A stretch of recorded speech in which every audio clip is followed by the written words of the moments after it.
Speak in short phrases, Shao Ma. Yep. I will say 1 or 2 sentences. A little slower. Yes, I will say a bit slower, 1 or 2 sentences, and wait for translation. Sure.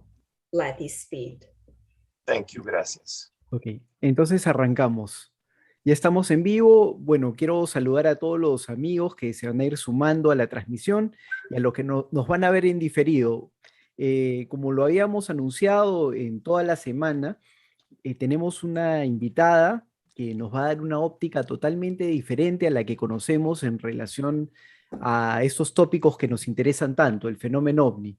Y bueno, quiero darle la bienvenida a nuestra invitada, es Shao Ma. Ella está radicando en Australia, ella tiene origen chino, y bueno, está aquí para darnos amplios detalles de lo que es el fenómeno OVNI, y vamos a revisar muchos tópicos, muchas cuestiones que siempre nos han inquietado del enfoque, ¿no? De cómo el ciudadano chino entiende lo que es el fenómeno que nos apasiona y que nos trae todos los viernes aquí para dialogar y debatir de todo un poco. Bueno, quiero darle la bienvenida también a Giorgio Piacenza, que está con nosotros el día de hoy. Él va a ser nuestro intérprete.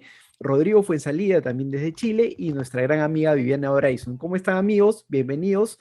Espero que esto sea una gran transmisión. Adelante, Giorgio. Gracias, Richard. Sí, excelente que tengas en esta ocasión a Shao Ma, porque realmente es importante conocer qué está pasando en China y en Australia, este tema tan importante. Así es. Viviana. Sí, acá estamos. Bueno, yo le quería preguntar a Shao. Todavía, Viviana, todavía no vamos a ir con las preguntas, sino estamos haciendo la introducción para que te presentes con el público y después le das el pase a Rodrigo para... ¿Sí? Y después le damos el pase a Shao. Sí. Bueno, Rodrigo, te doy el pase a ti. Adelante. Bueno, buenas noches, amigas y amigos. Muchas gracias por este contacto de nuevo. Feliz de estar acá con esta invitada, con Shao Ma. Buenas noches. Y bueno, con mi amigo Giorgio Piacenza también. Parece que no se ha dado cuenta nuestra amiga que está con problemas internauticos, pero le vamos a dejar el pase igual. Sí. Bueno, Vivi creo que todavía está, si puedes desmutearte para que... Ahora sí, Viviana, ¿puedes desmutearte, por favor? Ahí está, está. Sí. Sí. Bien. No se me escuchaba, ¿no? No, no se te escuchó.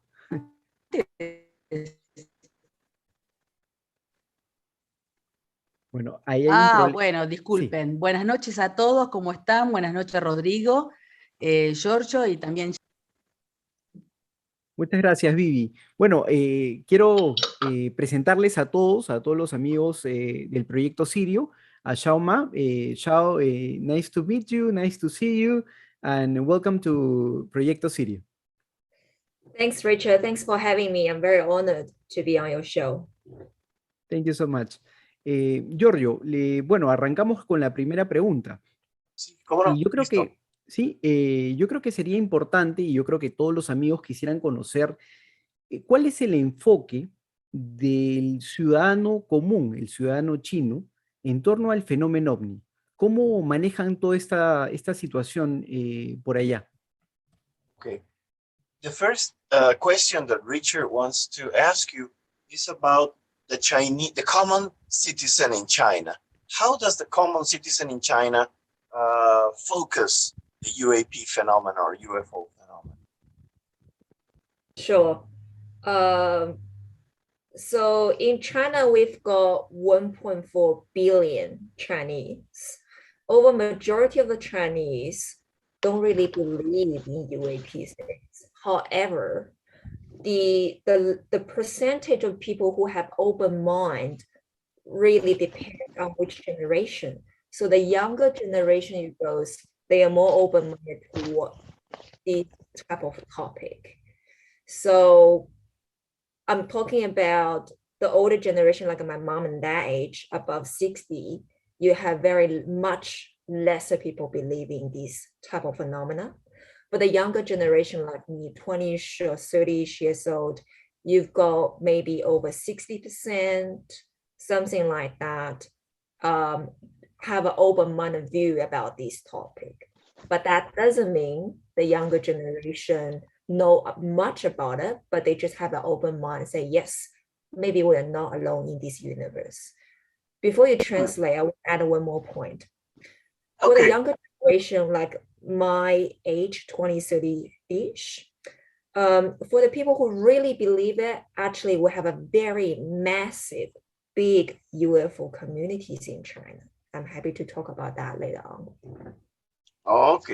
En China hay 1.4 mil millones de ciudadanos. Algunos han tenido pues experiencias, pero el porcentaje de personas mentalmente abiertas depende de a qué generación pertenezcan. Mientras más jóvenes, mejor. Las personas de 60 o más años tienden a no estar muy abiertas al tema.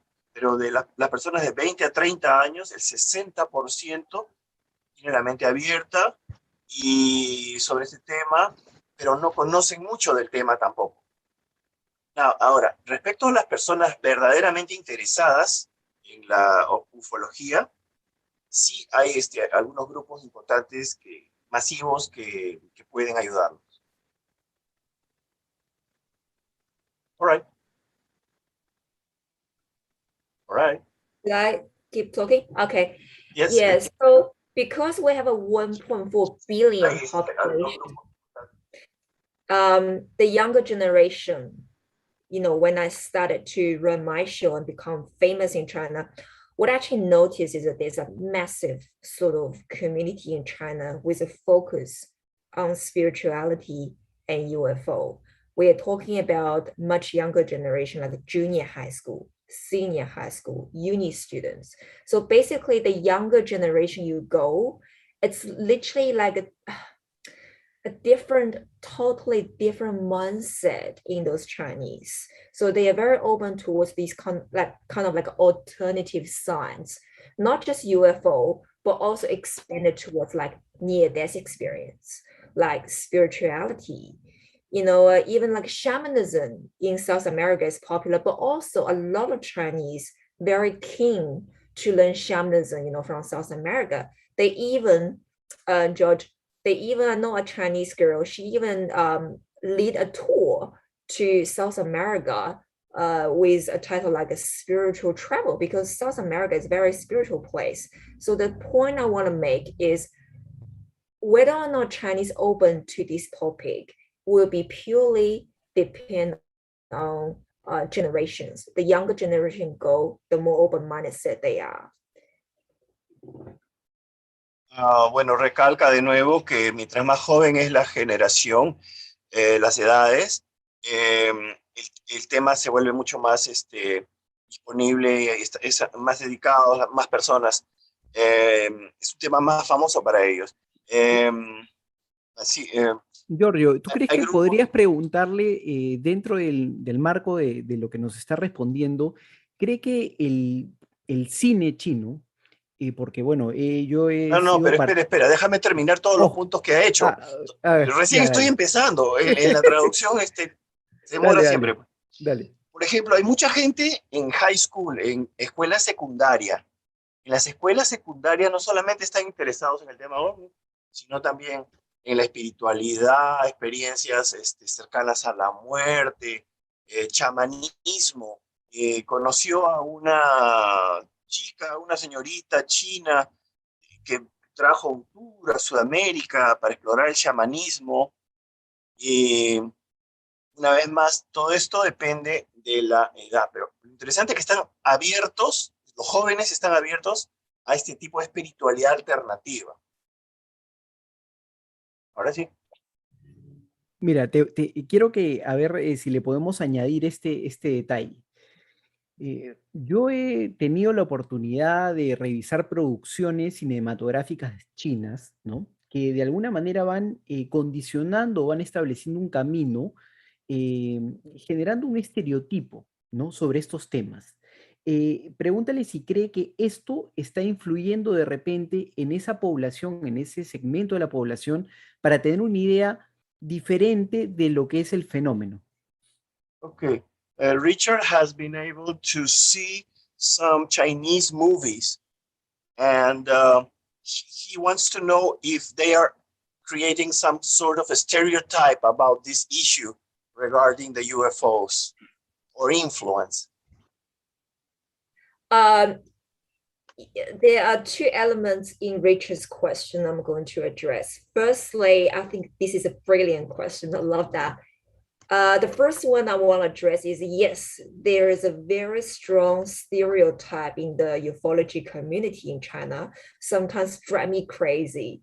You know, especially for those who just break into the Chinese UFO community, they always have a mindset that when we're talking about alien, it's always mean the short gray or the Nordic looking Pleiadian type alien. So they have a very narrow view. And once they break through, it's very hard to change, you know, their mindset. It is one of the biggest issues in the Chinese UFO community. It's to do with the racism in Chinese, like, you know, about the race. You know, they always love Pleiadians and Nordics, and the short grays. It's a very biased view in Chinese UFO community. So yes, there is a stereotype. In terms of movie disclosure movement, that's the, sorry, I'll let you finish the first part first, George. I'll get into the self-disclosure. Okay, thank you. Dice que es una pregunta brillante, Richard. Y dice que sí, definitivamente sí, se está creando un estereotipo. Hay un fuerte estereotipo que a ella no le gusta, porque siempre muestran a los grises pequeños y a los nórdicos tipo pleiadianos, lo cual es una perspectiva muy corta, muy poco inclusiva, ¿no? Las razas que se conocen es algo muy limitado lo que están presentando. And just add to the first point, there's a lot of crash between the people's perspective and view. It's like this person have their own ideology, their own belief system. They always crash with the other person. You know, one person may think gray is good, the other person may think gray is bad. So you see a lot of ego crash with each other.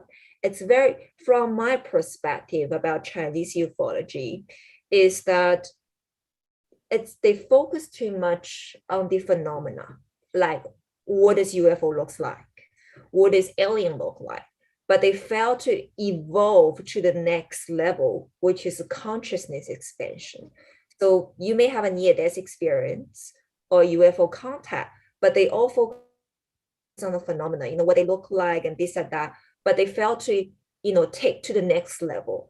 What's the message from those beings? What does that really relate to me? How could I evolve from the soul level?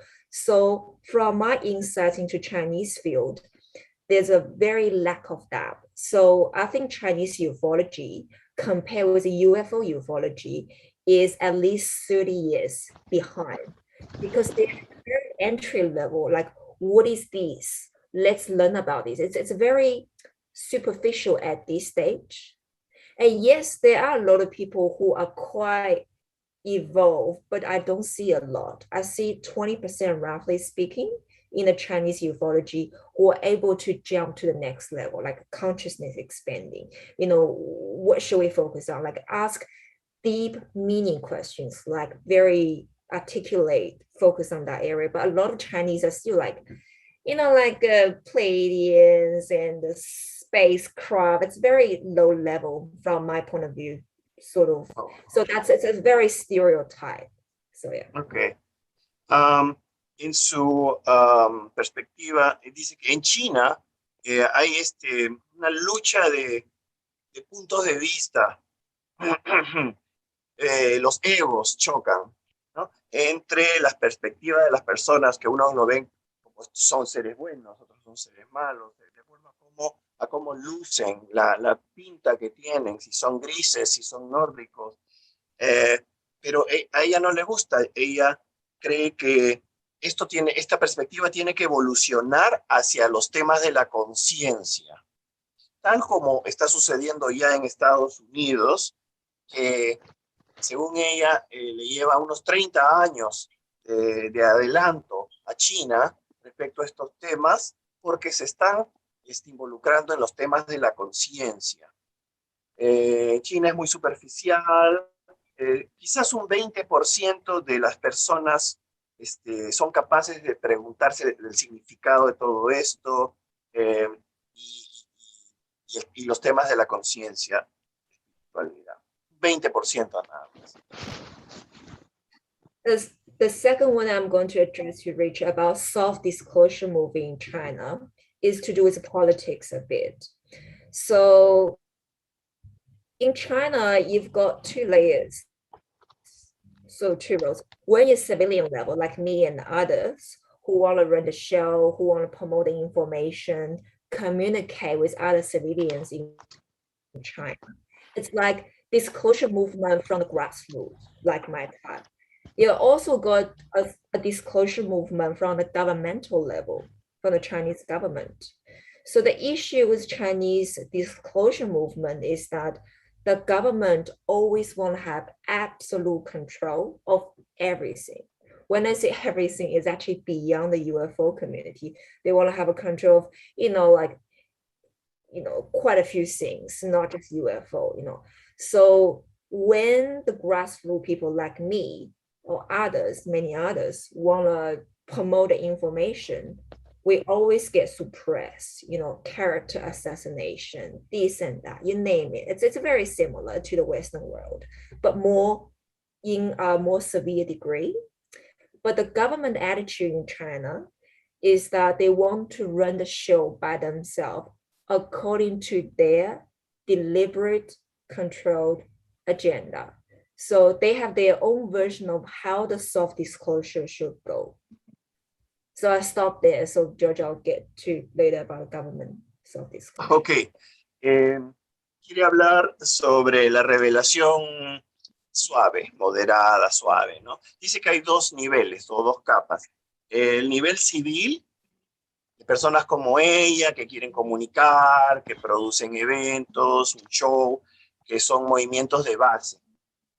Y la capa gubernamental, o sea, la revelación suave, ¿no? Pero formada por el gobierno. La diferencia está en que el gobierno quiere tener el control absoluto de todo, y no solamente sobre el tema de los ovnis. Entonces, en este asunto, a veces hay, ¿cómo se dice? Asesinato de carácter, te crean una mala fama, una mala reputación, hacen una mala propaganda. Y creo que eso le pasó a ella también. Entonces, el tema del gobierno es más deliberado, más específico, queriendo controlar cómo hacen la revelación.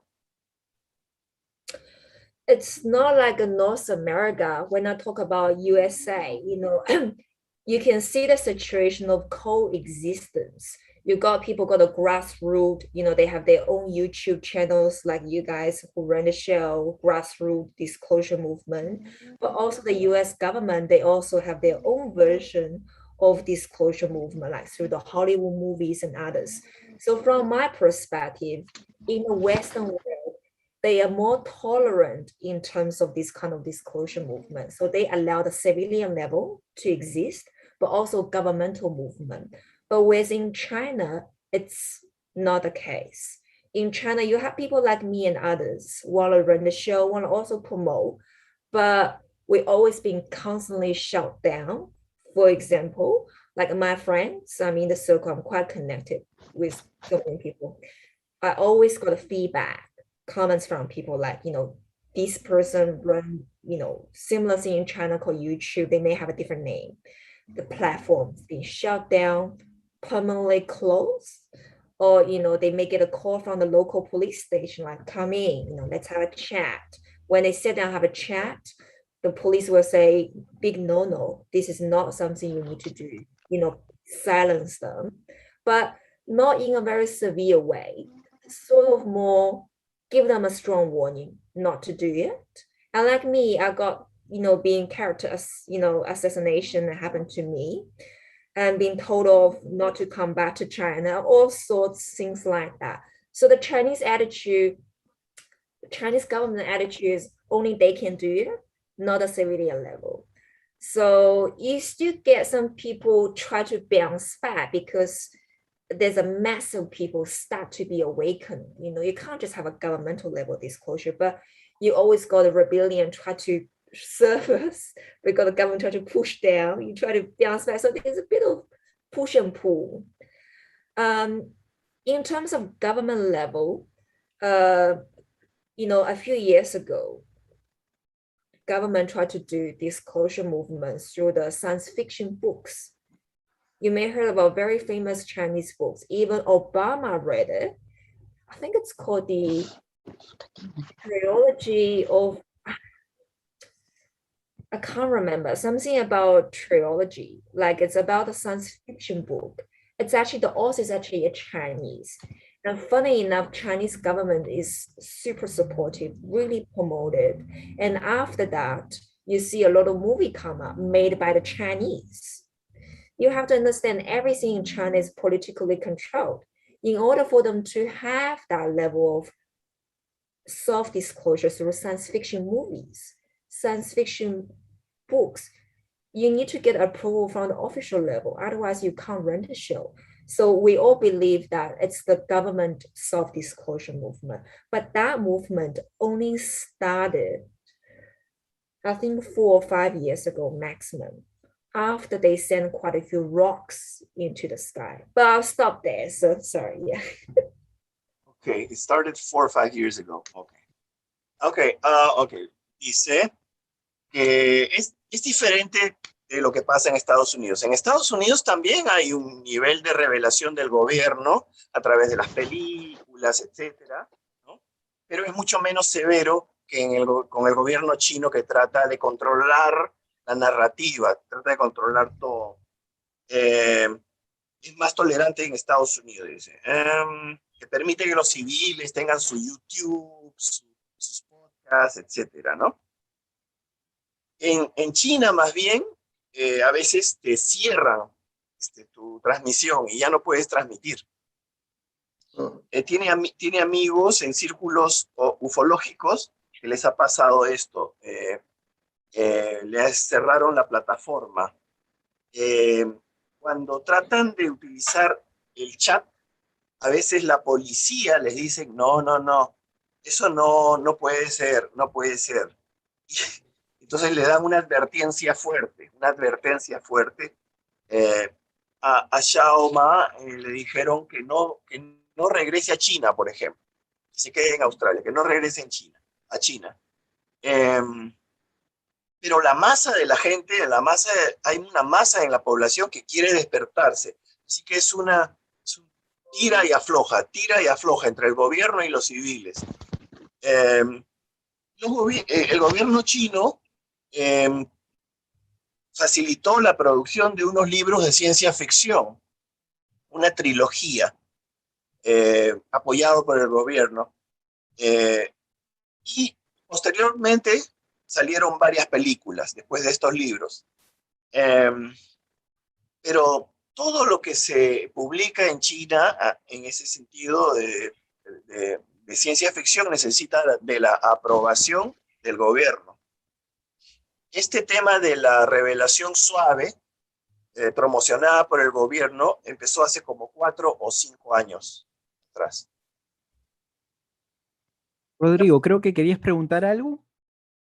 Sí, me llama la atención. Pregúntale, ¿qué la motivó a ella a entrar en el tema de los ovnis? Okay. ¿Qué cosa fue lo que la motivó? Me llama la curiosidad. Okay, Rodrigo wants to know what motivated you to get into the UFO subject. Back in 2012, I was just, average Joe Blow, got a full-time job as a lawyer, very fixed into the normal matrix of the world. And what really triggers me was a UFO sighting I had when I had a business travel to Brisbane. So a short version, the UFO sighting really triggered me to look into this topic. And I start to realize there is something much more advanced than what I know, which is great of ego crashing, because humans always think we are invincible, we make everything. But when you look at the UFOs, that makes you to rethink a more philosophical meaning. Firstly, are we really alone in this universe? Do we really know much? And what is my role to play in this whole matrix paradigm, sort of say? So I did a lot of due diligence. I did a lot of study. And then I come to the conclusion that I only know that much. So that's how I got into the ufology. Yeah. Ok. Ella dice que en el año 2012 ella era una abogada, una persona normal, promedio, muy dentro de la matrix de la sociedad, pero cuando estaba en Brisbane, Australia, tuvo un avistamiento que le cambió mucho la perspectiva. Se dio cuenta de que existía algo más avanzado de lo que conocíamos y empezó a preguntarse sobre el significado filosófico de la vida respecto a esto, y cuál sería su rol con todo esto, y empezó a estudiar el tema. And then my life is start to change, because in my life, Jodio, like I never planned like any agenda or anything, like plan things to happen. My life just unfold by itself. And I stumbled across a very famous ufologist in Australia. Her name is Mary Rodwell. So I contact Mary. I say, Mary, this happened to me, that happened to me. And Mary, she lead me to a New South Wales UFO Association. Then I start to mingle with people there. Then I start to know more. And a few years later, I start to know the topic a lot. And then a few years later, somehow, I wrote quite a few articles. I got, more than 1 million clicks for one article about UFO in China. But during that time, I'm talking about 2015. China is not that kind of politically suppressed in terms of ufology. Between the time of 2005 to 2015, you got political control, but it's not such a strong grip. So you get people start to talk about more about ufology. So during that time, I start to surface in China. I talk big and talk about this and that. So that's how I start to become more and more famous in China. And I share more information. I got hundreds of emails from Chinese and talk about that. But the situation started to change, I think around 2018 and 19. And they suddenly start to sort of close such topic. So you will see much lesser people talk about that. So that's basically how things happen to me. Just, I don't plan things just start to unfold by itself. Okay. Dice que su vida empezó a cambiar, pero nunca lo había planificado para que cambie así. Empezó a desenvolverse de otra manera. Primero conoció a Mary Rodwell, famosa investigadora del tema OVNI en Australia. Estuvo con su asociación también de ufología. Empezó a introducirse en este tema mucho más y empezó a escribir artículos. Uno de sus artículos tuvo 1 millón de clics. Wow. Hablando sobre el tema de China. En el 2015, la China no estaba tan controlada respecto al tema OVNI. Todavía se podía hablar con más libertad. Y se volvió famosa dentro de China, con sus escritos y presentaciones. A partir del 2015, la gente empezó a hablar más acerca del tema y ella recibía cientos de emails. Pero a partir del 2018 o 2019, la situación cambió. O sea, fue más controlada. ¿Por qué cree que cambió todo? ¿Por qué están controlando tanto ahora? What is the problem? Yeah, why did the situation change in 2018 or 19? Well, I think it's overall political direction. You know, like China, they always, you may heard about, especially Bibiana, who's a journalist, may know the politics a bit. You know, in China, they always have like a 5 years plan, 5 years plan.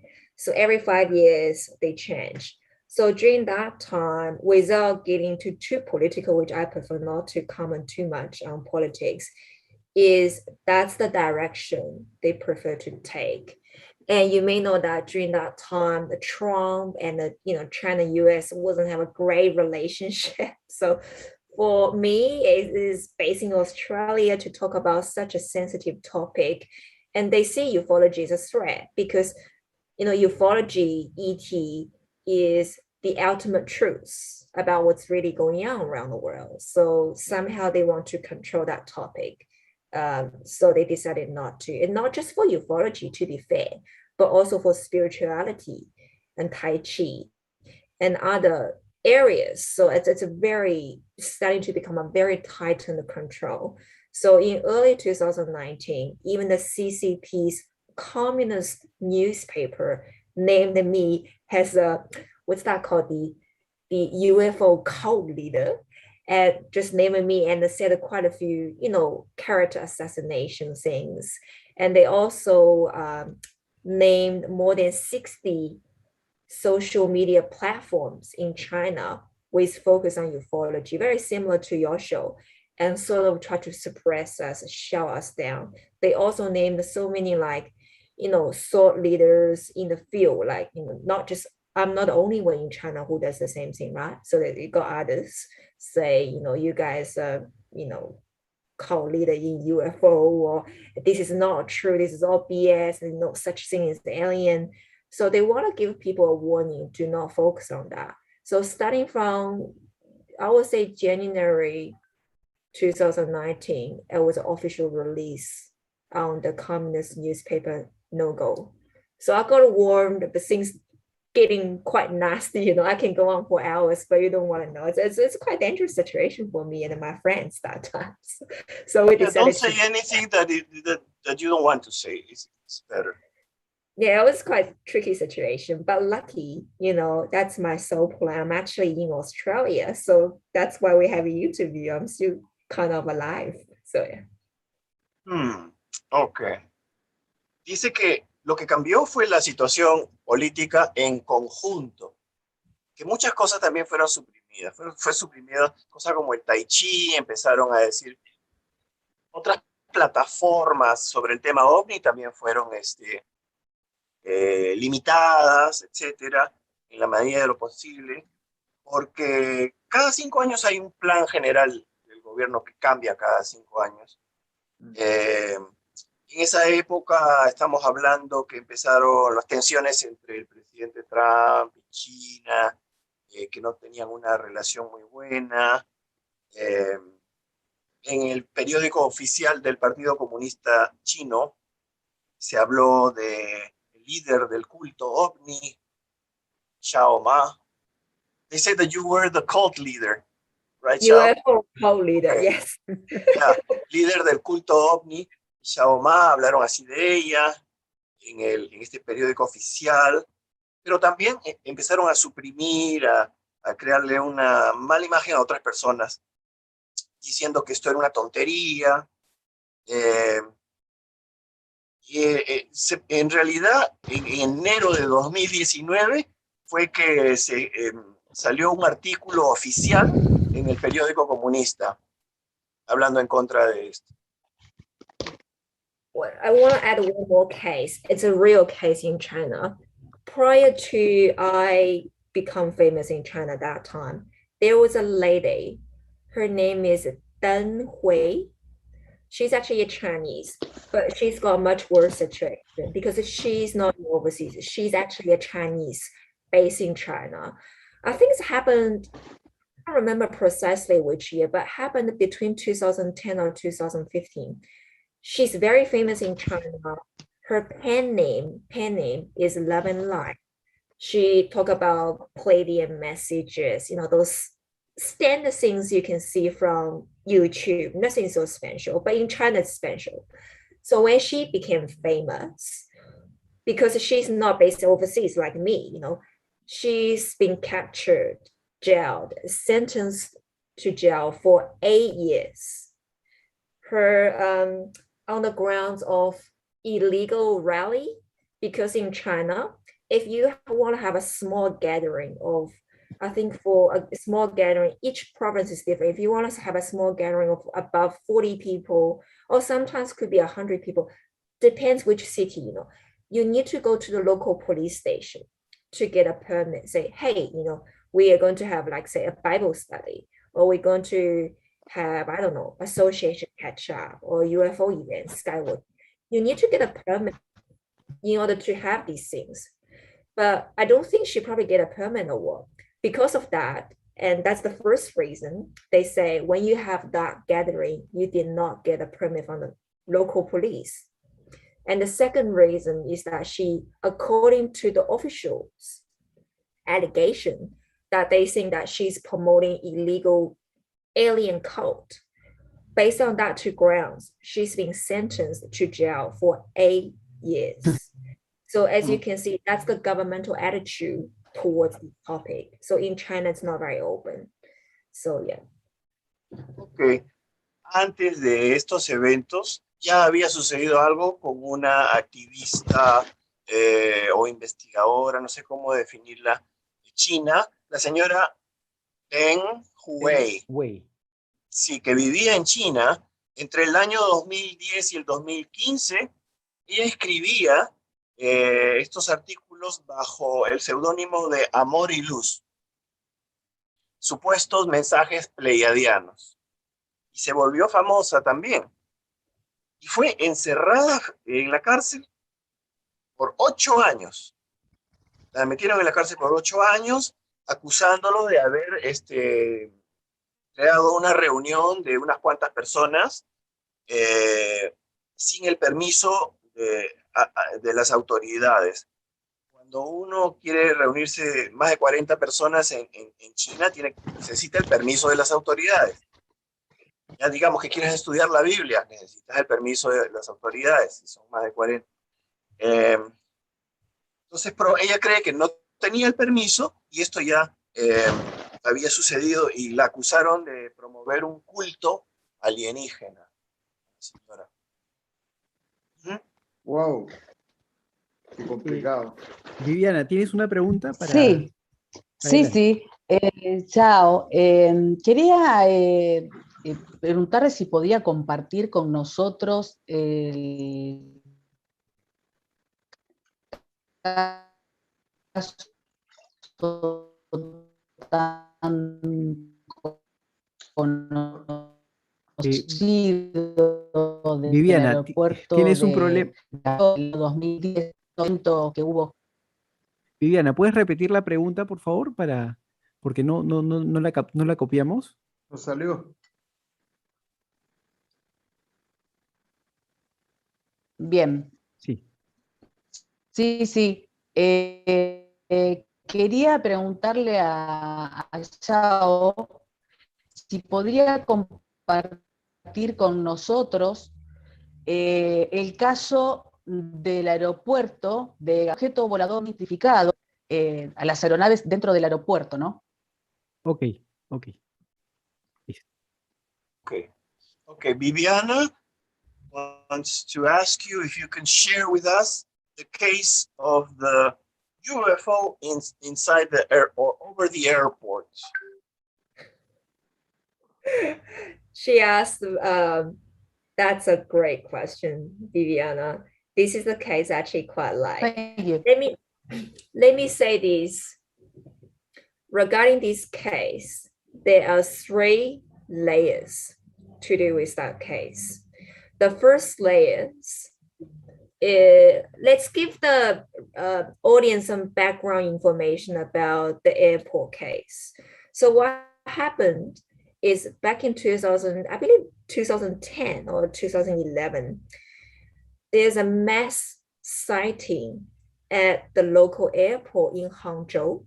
Hangzhou is like a second tier city in China, which is pretty big, you know. There's a UFO sort of came in, which caused the entire airport to shut down.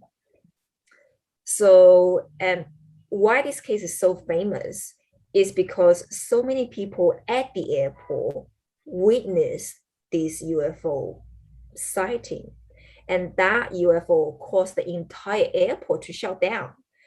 Another reason is because not just people near the airport, but also the local residents near the airport, they witnessed this massive UFO from different angles, from different distance.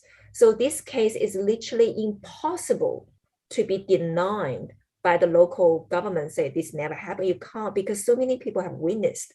So this is the case, the background case. So George, I will talk about the 3 layers later on. Ok, primero nos quiere dar los pormenores del caso. Dice que este caso sucedió en un aeropuerto que se llamaba el aeropuerto de Hangzhou, en un lugar muy populoso, en un aeropuerto muy ocupado.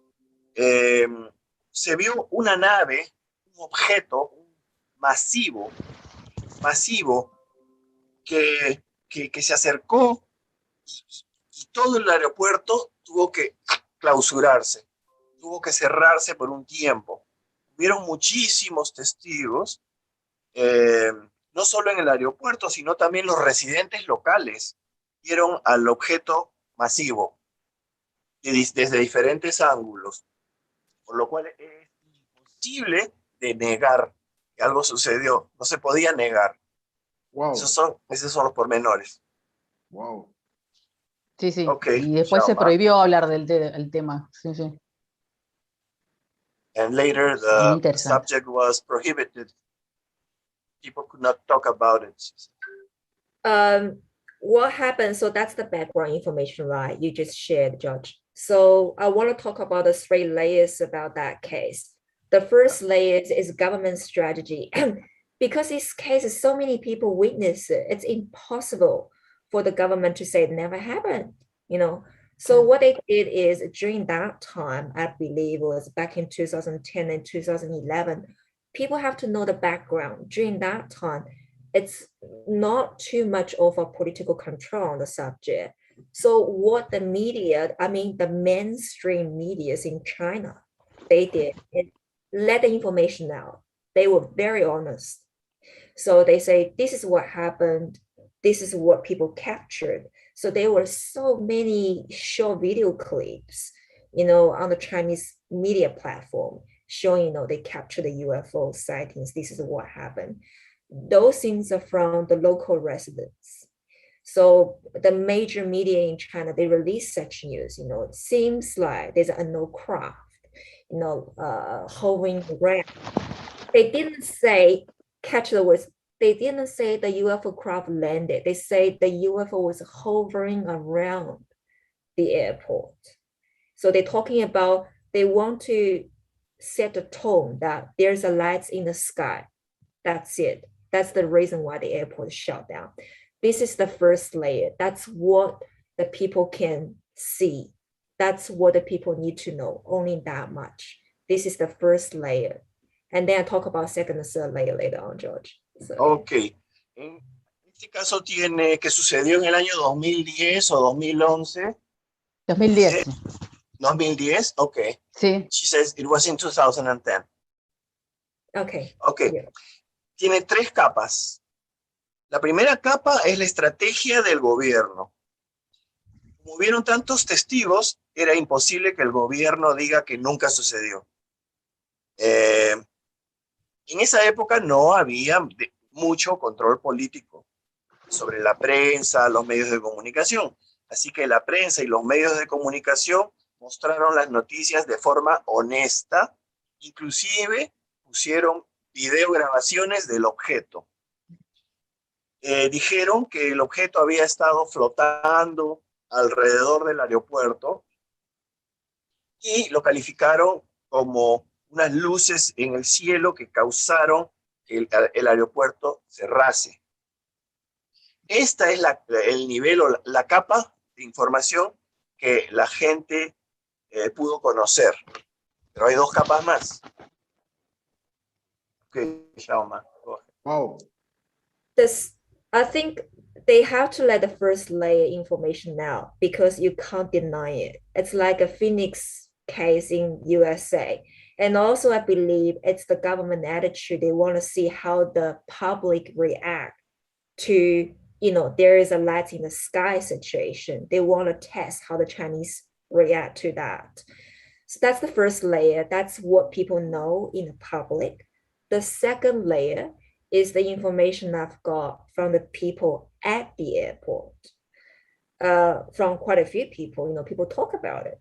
So the people talk about it, they say, actually, the UFO, which is very super long, like a stick shake or like a cigar shake, but super long. I will call them a stick shake, super long one.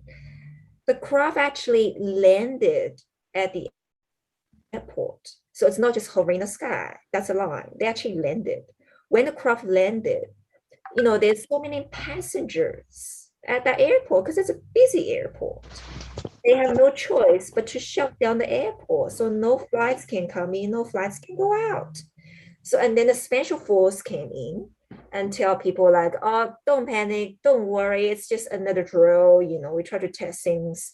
So they move because the UFO landed on one side of the airport. So they pushed all the passengers to the other side, gave everybody a very happy takeaway food, just sit there and eat your stuff, don't film it, don't use your stupid iPhone to capture anything. It's not allowed. Just sit there and wait. So that's the information I heard from the people who actually at the airport, who actually witnessed the situation. So there's a UFO landing and there's a special force came, there's a military came in and things like that. So that's the second layer of the truth, which is not disclosed in public. Mm-hmm. Ok, la segunda capa de la información es lo que la gente dentro del aeropuerto vio.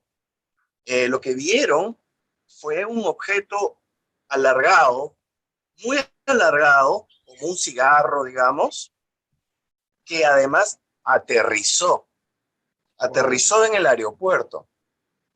Esto lo vieron los pasajeros y por lo tanto las autoridades no tuvieron otra opción más que cerrar el aeropuerto. Llegaron, digamos, autoridades al aeropuerto, le dijeron no se preocupen, no es nada, pero no filmen, no graben nada. ¿Okay? So, esta es la segunda capa de lo que pasó. I think I got most of it.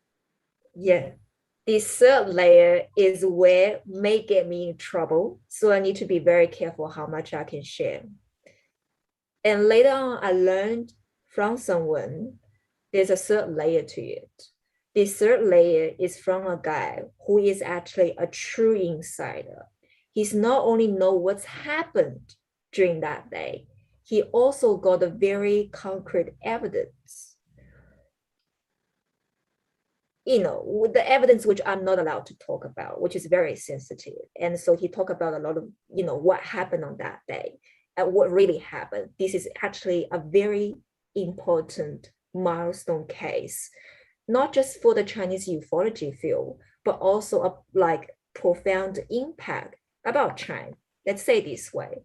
But a guy who actually hold those beyond reasonable doubt, strong evidence, and also he knows a lot about what's actually truly happened on that day, is actually disappeared after have a conversation with quite a few people in the Chinese UFO community. So the point I want to make is for those people who know a lot, who actually have the physical evidence, who know precisely what happened that day, is actually disappeared. So the point I want to make is this case is actually a very important UFO case in China. It's beyond just lights in the sky, or a Chinese have a handshake with alien, those kind of thing. This case is very important.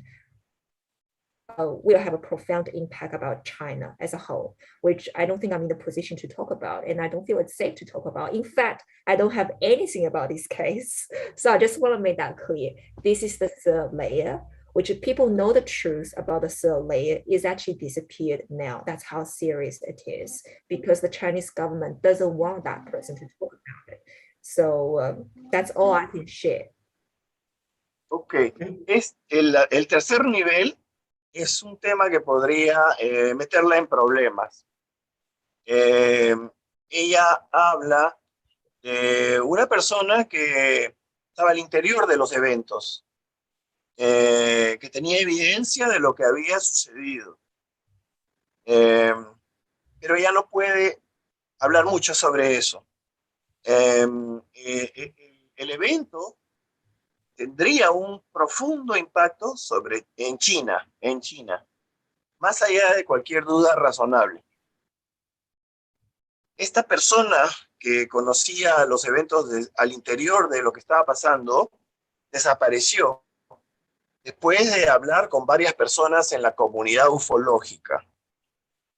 Él tenía evidencias físicas. Por lo tanto, este caso es algo que va mucho más allá de simples luces en el cielo. Una vez más dice, tendría un profundo impacto en China. No tiene más que decir al respecto. ¿En qué ciudad fue? Disculpa. ¿En qué ciudad fue? In what city it happened? No es el aeropuerto. Oh, perdón. In Hangzhou. En Shanghái, sí. Perfecto. Y esto, perdón, sorry, me llama la atención que dicen que vieron que aterrizó en el aeropuerto. The UFO landing the airport. ¿Aterrizó? No, yeah, he's just asking if the UFO landed in the airport. Sí, eso es lo que dijo. Sí. I will give you a hint. Why the third layer is so sensitive that caused the inside disappear. Because what happened after UFO landing had profound impact about China's destiny, more or less. So it will change the China trajectory in the future. So that's why what happened after the landing, you got the military involved and everything. So you can use your imagination to think about it.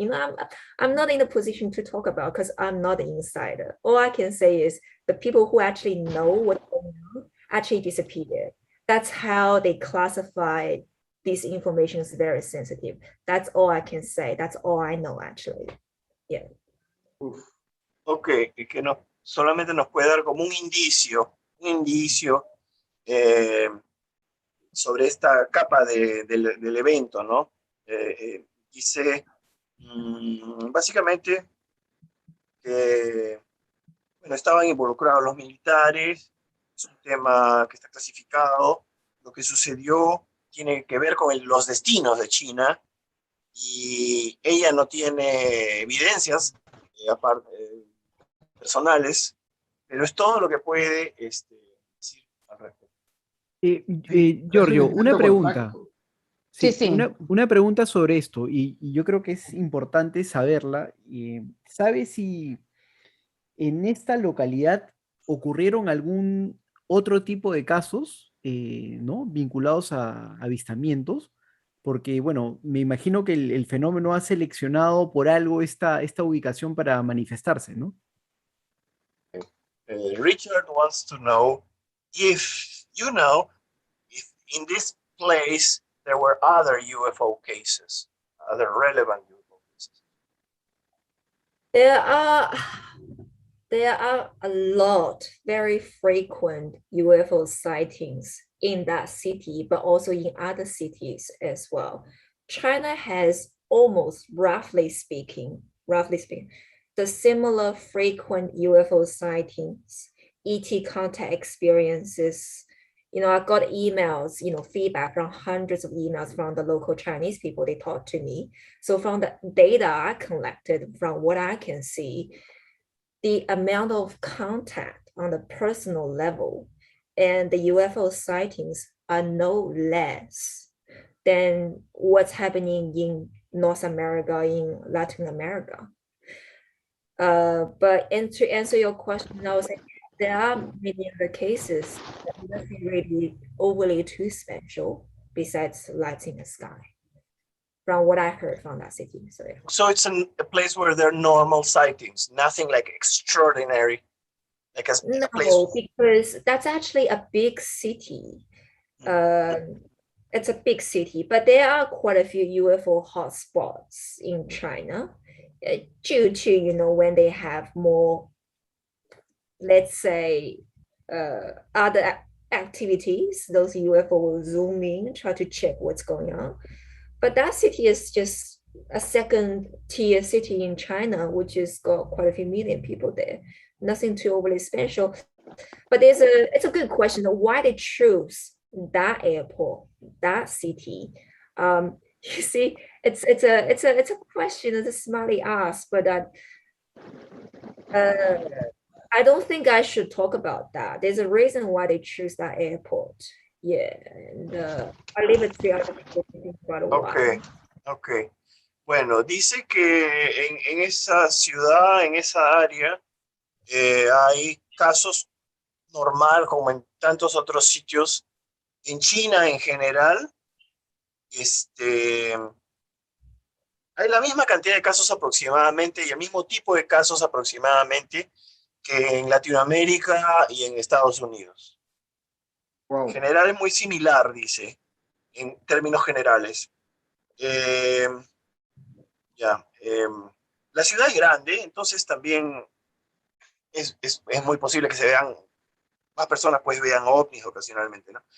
Pero existen puntos estratégicos específicos también en China, hotspots, ¿no? Lugares calientes, donde suceden más avistamientos que el promedio.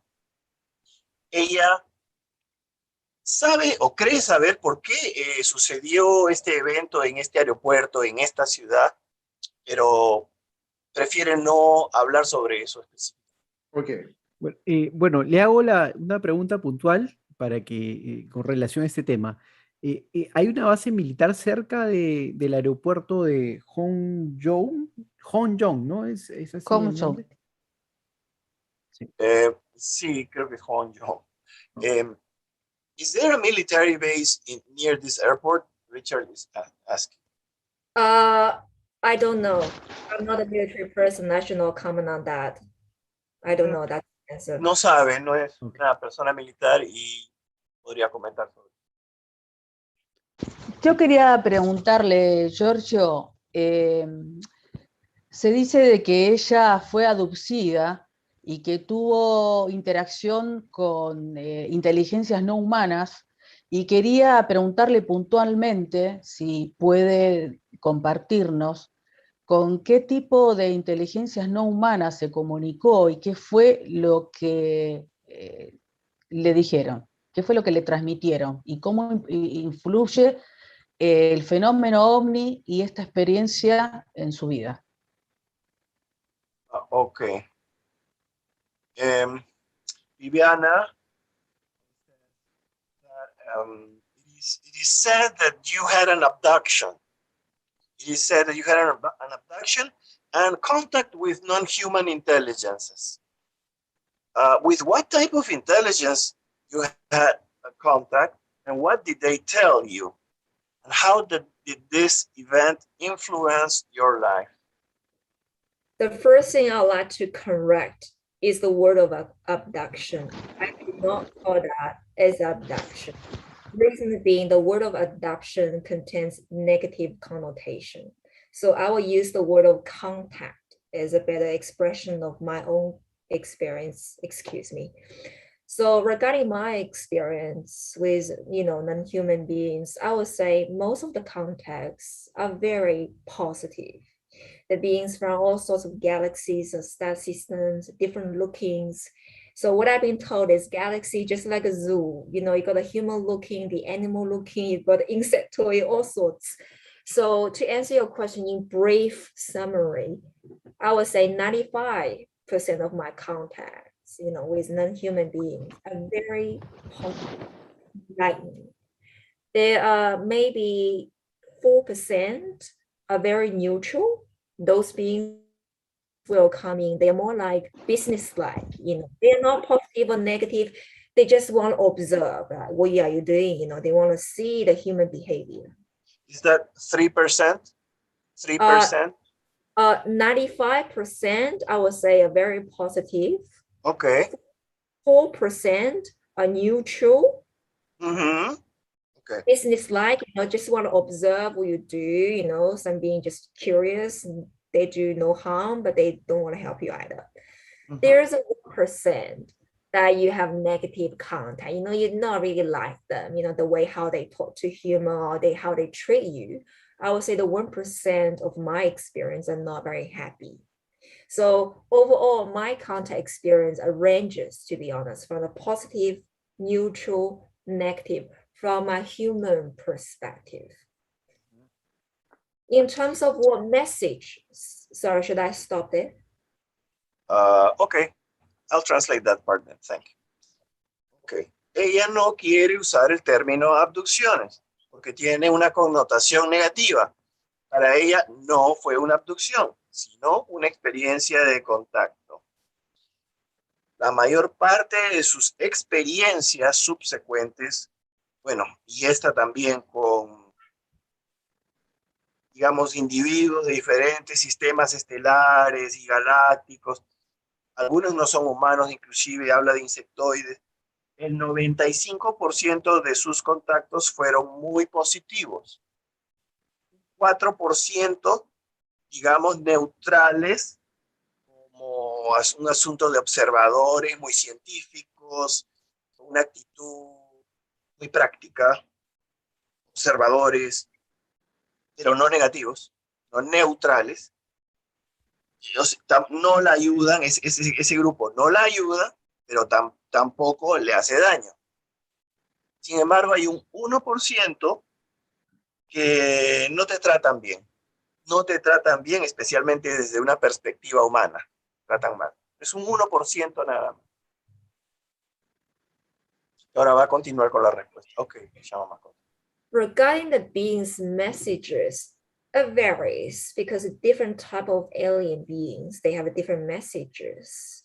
I would say most of them are quite positive. I can share maybe, you know, resonate with me, but also would be very helpful for the audience as well. The first message I've got from a very enlightened being, a female being, is that she always mentioning you need to change. So from their perspective, humanity are going through a phase of transformation. She emphasized the word of transformation a lot. It seems like, you know, we always say the word of ascension, but from their perspective, it's not everybody going to ascend. So it's take a lot of effort to reach that level. In order to do that, we need to change ourselves. As I said in my previous interviews, you know, I have my own shortcomings, George. I'm not perfect. You know, from this point, you know, being's point of view, Shao, you need to change A, B, and C. You know, you need to change yourself. You need to do this and that. So the message from this being is you must proactively seeking change of how to improve yourself. Not everybody is going to say ascend to the next cycle of human evolution, because some of you like already know we are truly living in these end times. So there are certain population can go to the next phase of evolution, but there are some are not going to be honest. So, you know, in order to reach the next evolution, I, as an average Joe Blow, I have to change, you know, overcome my shortcomings. That's the first message I've got. George, you can translate. Okay. La mayor parte de los mensajes de estos seres extraterrestres son positivos, son muy positivos. Estos mensajes también podrían ser útiles para la audiencia que nos está escuchando.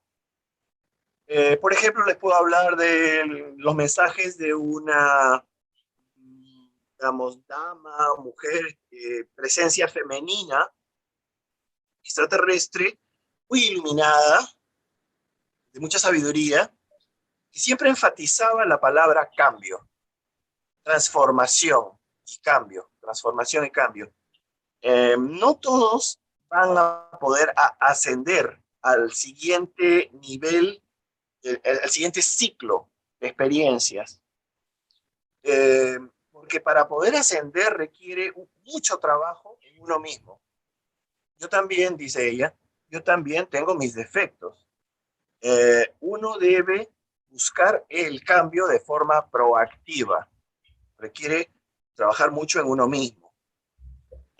Así que no todos van a ascender al siguiente ciclo de la evolución humana. Y básicamente eso es lo que digo. The second message I've got very clearly from a group of beings is that they always say humans have a tendency of saying things but think differently. So they say humans always put a mask on their face. They may tend to be a nice person at the super, like they can pretend they have a different identity or different this and that. But from those beings, they can see through the essence of that soul. The message I've got is that, yes, you don't really see the aliens to intervene, publicly with human because they have a universal law in place that prevents them to have direct contact at this stage. But I've been told a few times super clearly, they will have a big event about to happen, which is very imminent, that will allow them to have a full disclosure, like just public interaction with human. And that's when a few major events, as we're always talking about, will happen simultaneously at the same time, not separately. But during that time, religious people may call it, I'm not religious, but I'm just saying, religious people may call it called a judgment day or whatever. So on that day, they will appear, do the things they need to do. The message I've got is be good, be pure, because when that day comes, they know precisely what type of people we are. So for those people who always put a mask on themselves or pretend to be nice, pretend to be this and that, it will be revealed and they will get major punish.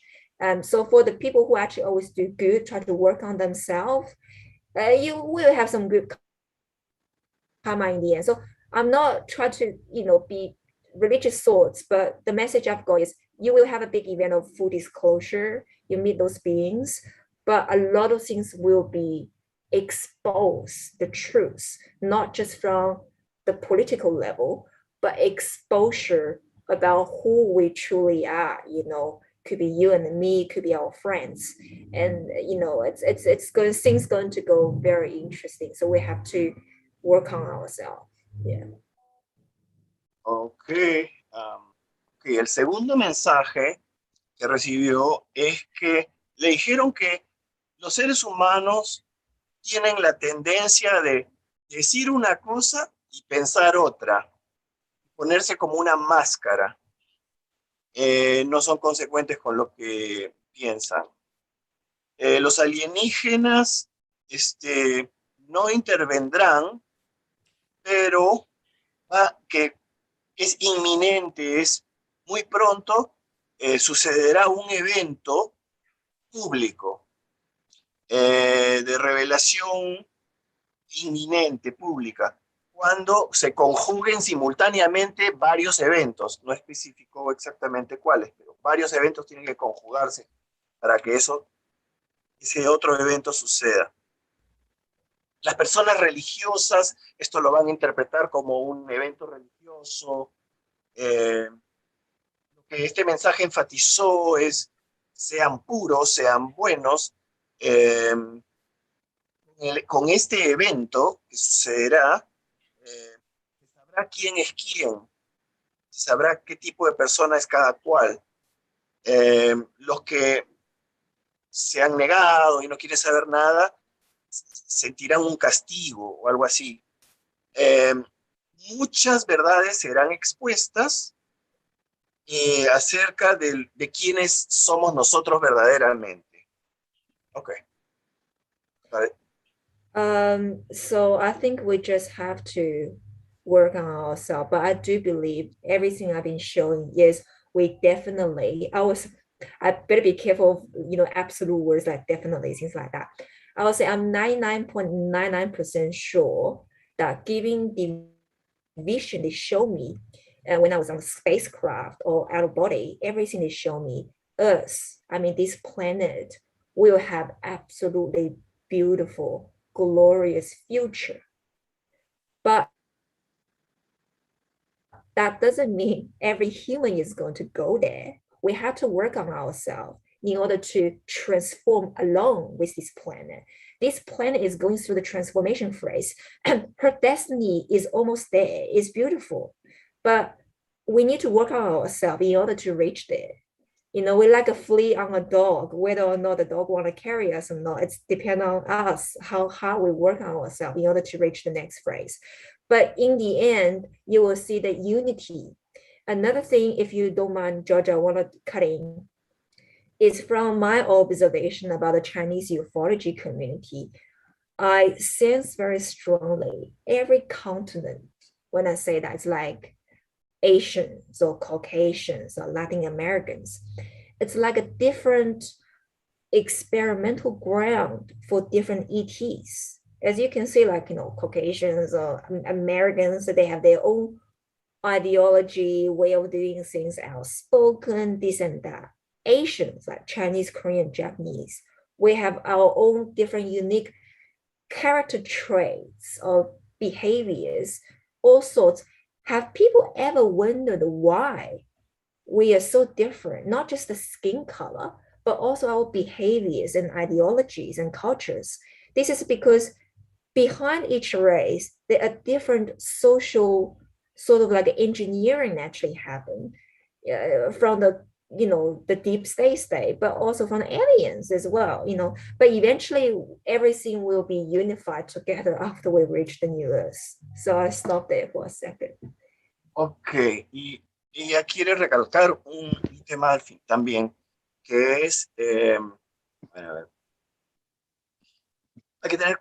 tengo que tener cuidado con palabras absolutistas, dice, ¿no? Pero, según sus experiencias, tanto a bordo de una nave como fuera del cuerpo, con estos seres, ¿no? El planeta le ha mostrado que el planeta tendrá un futuro glorioso, pero no todos van a poder ascender a este nivel con este planeta. Tenemos que trabajar en nosotros mismos para transformarnos junto con el planeta.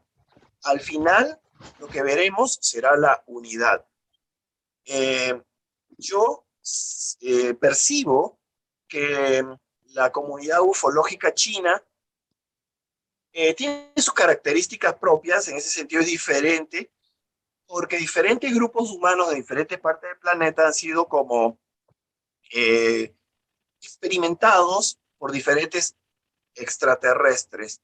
Entonces, los chinos tienen sus rasgos de carácter muy propios. Sus comportamientos asociados a eso y sus ideologías también relacionadas a eso. Como si hubiera habido diferente ingeniería social en diferentes partes del planeta. Giorgio, ¿podría ella precisar puntualmente y brevemente cómo fueron esos contactos si ella no lo califica como una adopción? Que una adopción es un rapto o un secuestro. Ella dice que estuvo dentro de una nave. ¿Podía precisar en qué contexto o en qué circunstancia tuvo esa experiencia y cómo fue esa experiencia? ¿En qué lugar fue? ¿Cómo fue? Si se puede más especificar y brevemente, puntualmente en eso. Okay, Shao, so Viviana wants to know, or wants to ask you to tell more about your contact experiences, or Were you inside a spaceship? Under which circumstances? Where did this take place? How was your experience? It's very daily tasks. Like my friends always say, oh, could you please ask Shao your guides, like what's going to happen to me? Should I do this and that? I always say I can't. Reason being, funny enough, my contacts with ETs, they always want to focus on me. Like the latest message, when I contact them, they will just say, oh, you know, you haven't done that properly. You can think about how to improve in these angles. Or, you know, it's a very, my contacts, the message I've got from them are very day-to-day things, very focused on me, my family, you know, what's going to happen for the new earth, what you're going to do. So in what context, I mean, I feel like that when I get on the spacecraft, most of the time, it's not like a physical body go together. Most of the times, more like a soul travel, like astral projection, you know, they can take you out of your body and put you on a spaceship, or sometimes just like a consciousness projection to the spacecraft. They want to show you something, or if I misbehave, they will call me here. You haven't done this properly. Look, you know. So it's very day-to-day things.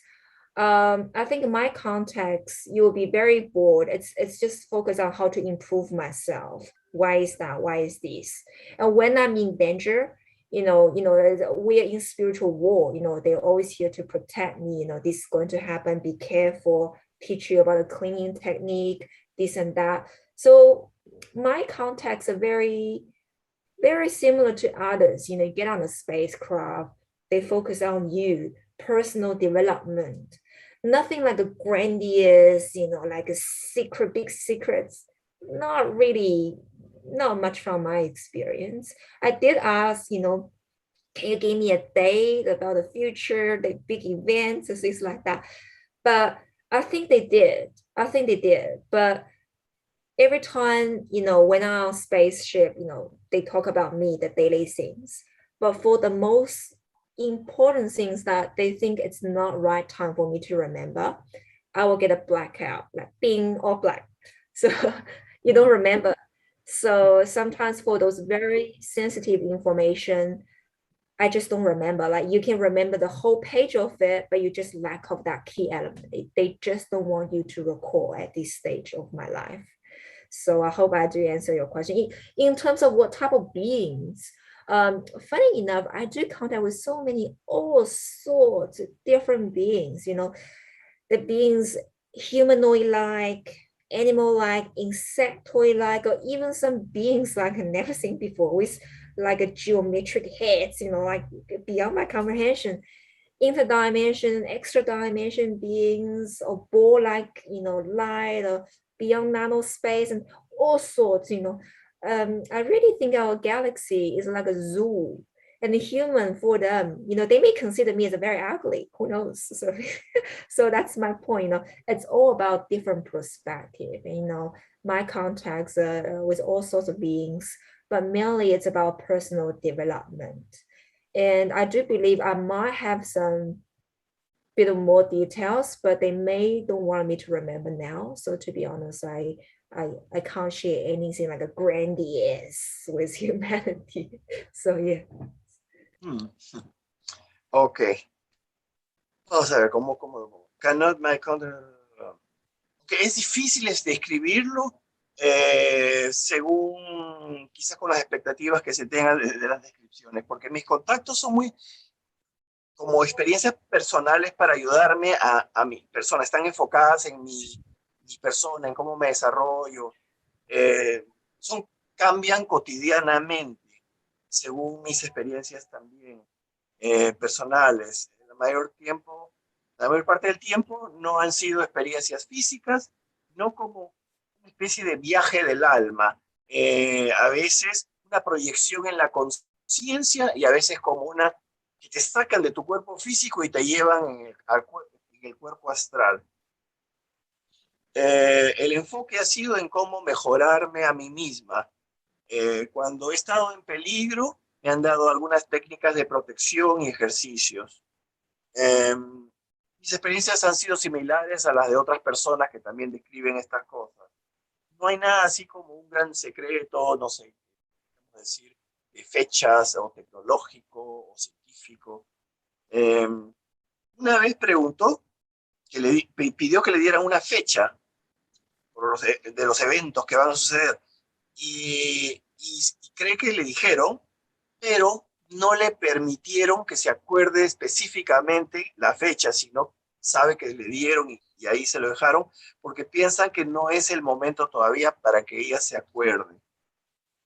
Los tipos de seres que ha contactado son de todo, una gran variedad. Algunos parecen animales, otros tienen cabezas geométricas, algunos son insectoides, algunos son interdimensionales, extradimensionales. Lo importante es que a ella le ayudan a desarrollar una diferente perspectiva para su desarrollo personal. I just Giorgio, want to add one more point, sorry. okay.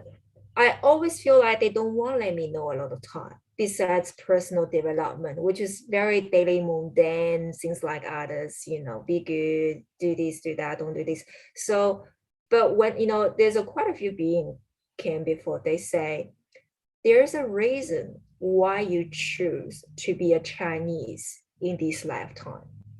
And I say, yeah, why? Because China is a much tougher playground for souls. Like it's very tough to be a Chinese. We choose our playgrounds. You want to be American, you want to be Chinese, male or female, different screenplay. And I always complain that it's so difficult, to be in that playground because we have to face more obstacles and more things. So they said, well, you choose this lifetime. There's a reason why you want to be Chinese. Do you remember who you are? Do you know why you are Chinese this lifetime? And I said, I want to know, tell me. But every time when I ask, they will say, it's for you to figure out the answer. We will not tell you. I feel like it's not the right time. So the point I want to make is everybody, not just me and all the panel members, we all have a special mission, which maybe it's not the right time for them to reveal it to me. At this stage, my information is personal development, how to be good, how to overcome my shortcomings, how to change myself, basically. Yes. My message got from beings is a very personal focus, how to improve myself, the world is going to be better, nothing to, like a grandiose, like a breaking news type, not at this stage. So yeah. Okay. A ver, la razón por la cual escogiste ser china o nacer como una persona china, le dieron una cierta idea, es que es un teatro de acción para la vida más difícil, con muchos obstáculos, pero tú mismo lo escogiste. Ella preguntó, pero dígame por qué. No, eso lo tienes que descubrir tú misma. Tú misma tienes que encontrar la respuesta por qué naciste en China. Mi información tiene mucho que ver con el desarrollo personal, cómo mejorar, cómo superar mis defectos. En eso se enfoca la experiencia de contacto de ella. Ok, Giorgio, quiero hacerle una pregunta y está relacionado con este tema para como cerrar un poquito este ciclo de preguntas con relación a la experiencia personal de Shao. Y está vinculada a si es que el contacto le dejó algún tipo de capacidad extrasensorial, ¿no? Que le haya, dado alguna sorpresa, ¿no? En la vida cotidiana. Okay, in order to end this cycle of questions regarding your personal experience, Richard wants to know if these contacts left in you any sort of extrasensory perception. How could I understand this question properly? Sorry, can you rephrase again? Okay. Did you develop ESP, extrasensory perception, psychic powers, due to the contact? Yeah, I think everybody has psychic power. I think everyone does. I do it's everybody have a different, thing. One person may be more pronounced in one area of ESP, whereas I could be in different areas. So I do have, but every out, when I'm in good mood, it's hindered, more powerful. If I'm upset, it's dropped. So it varies. So I do have an ESP, but I don't believe it's like a super duper miracle healer type. It's not that. It's just daily things. So yeah. Okay, but his question was if the ESP increased after the contacts. Yes, absolutely. Yes. Sí, sí, incrementaron sus capacidades psíquicas, sensoriales después del contacto. There is a major reason for that.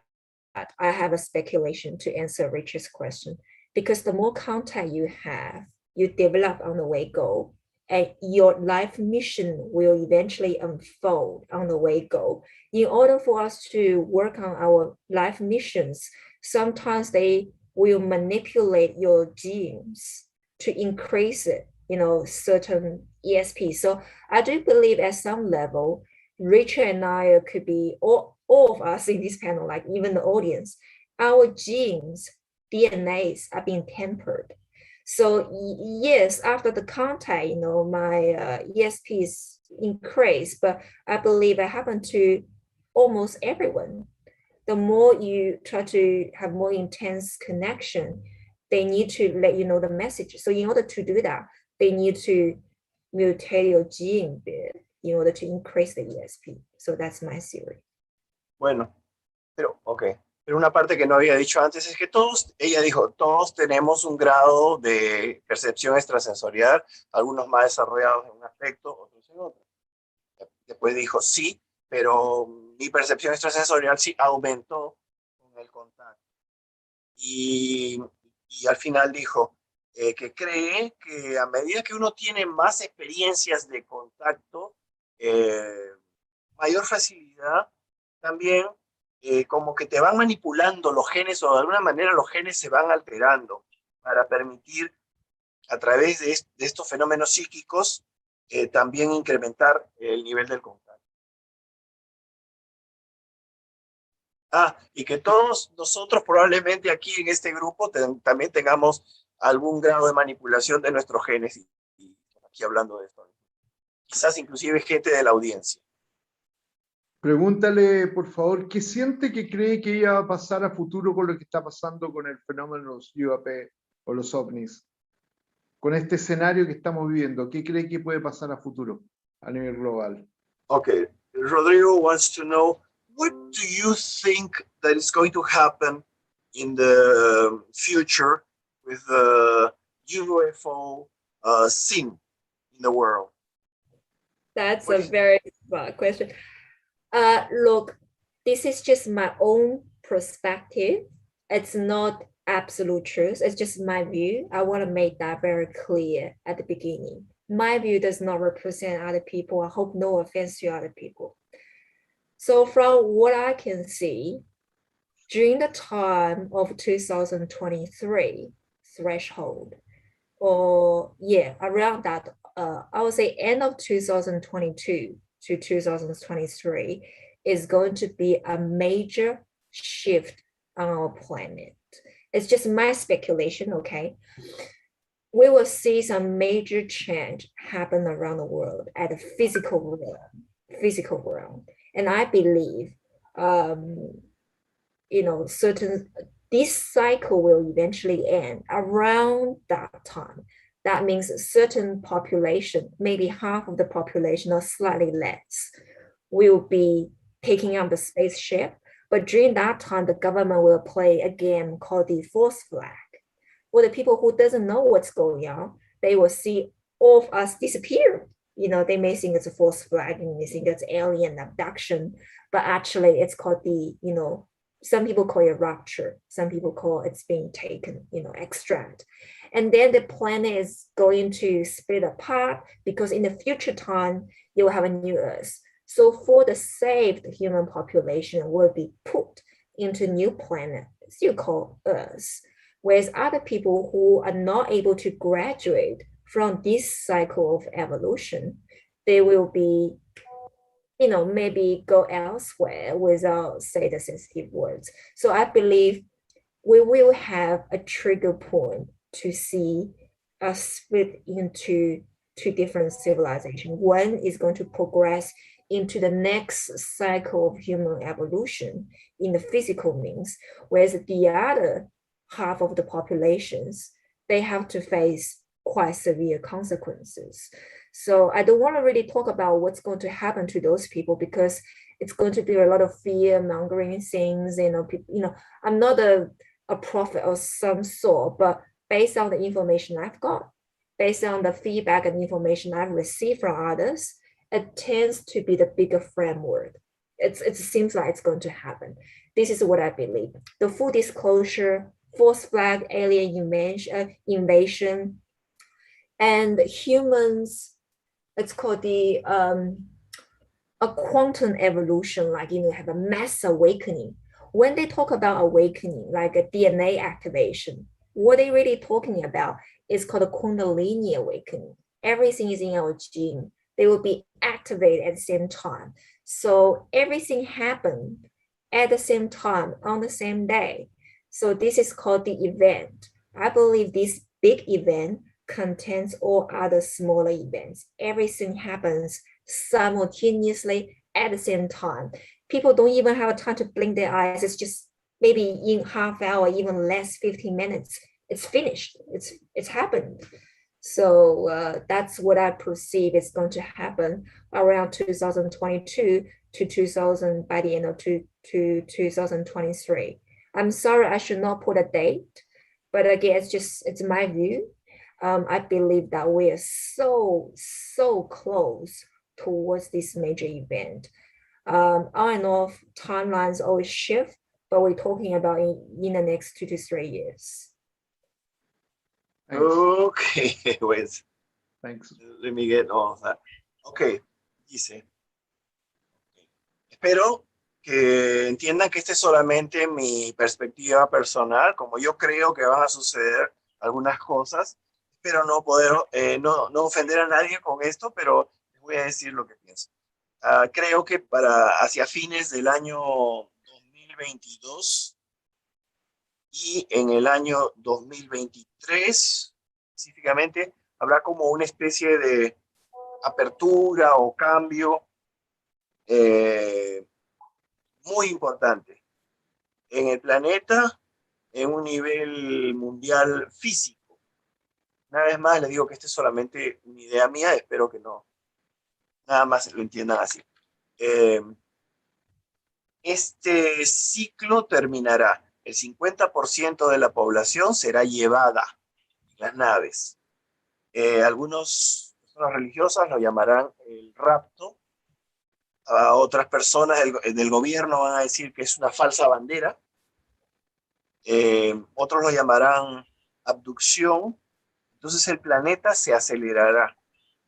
Otras personas se irán, las personas que no sean llevadas terminarán en otro lugar físicamente, pero muchos vivirán consecuencias difíciles, severas antes de eso. Basado en la información que recibí antes de la disclosure, de la revelación, esa parte no la entendí bien, pero ella habla de una evolución cuántica o una evolución masiva. Habrá una activación general también de la energía Kundalini. Este gran evento ocurrirá en un día y contendrá muchos otros eventos simultáneamente.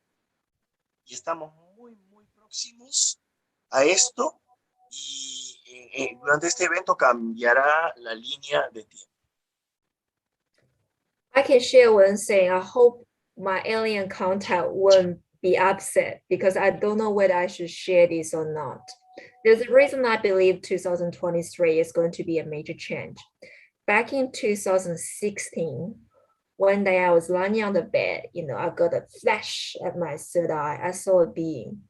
And she said to me, she looked so lovely and very nice. She said, that was 2016. 8 years later, your world will have a major shift. From it's going to be the transitioning between the old and the new. So roughly around that sentence, what she said. So like, you calculate, that's the message I've got from 2016.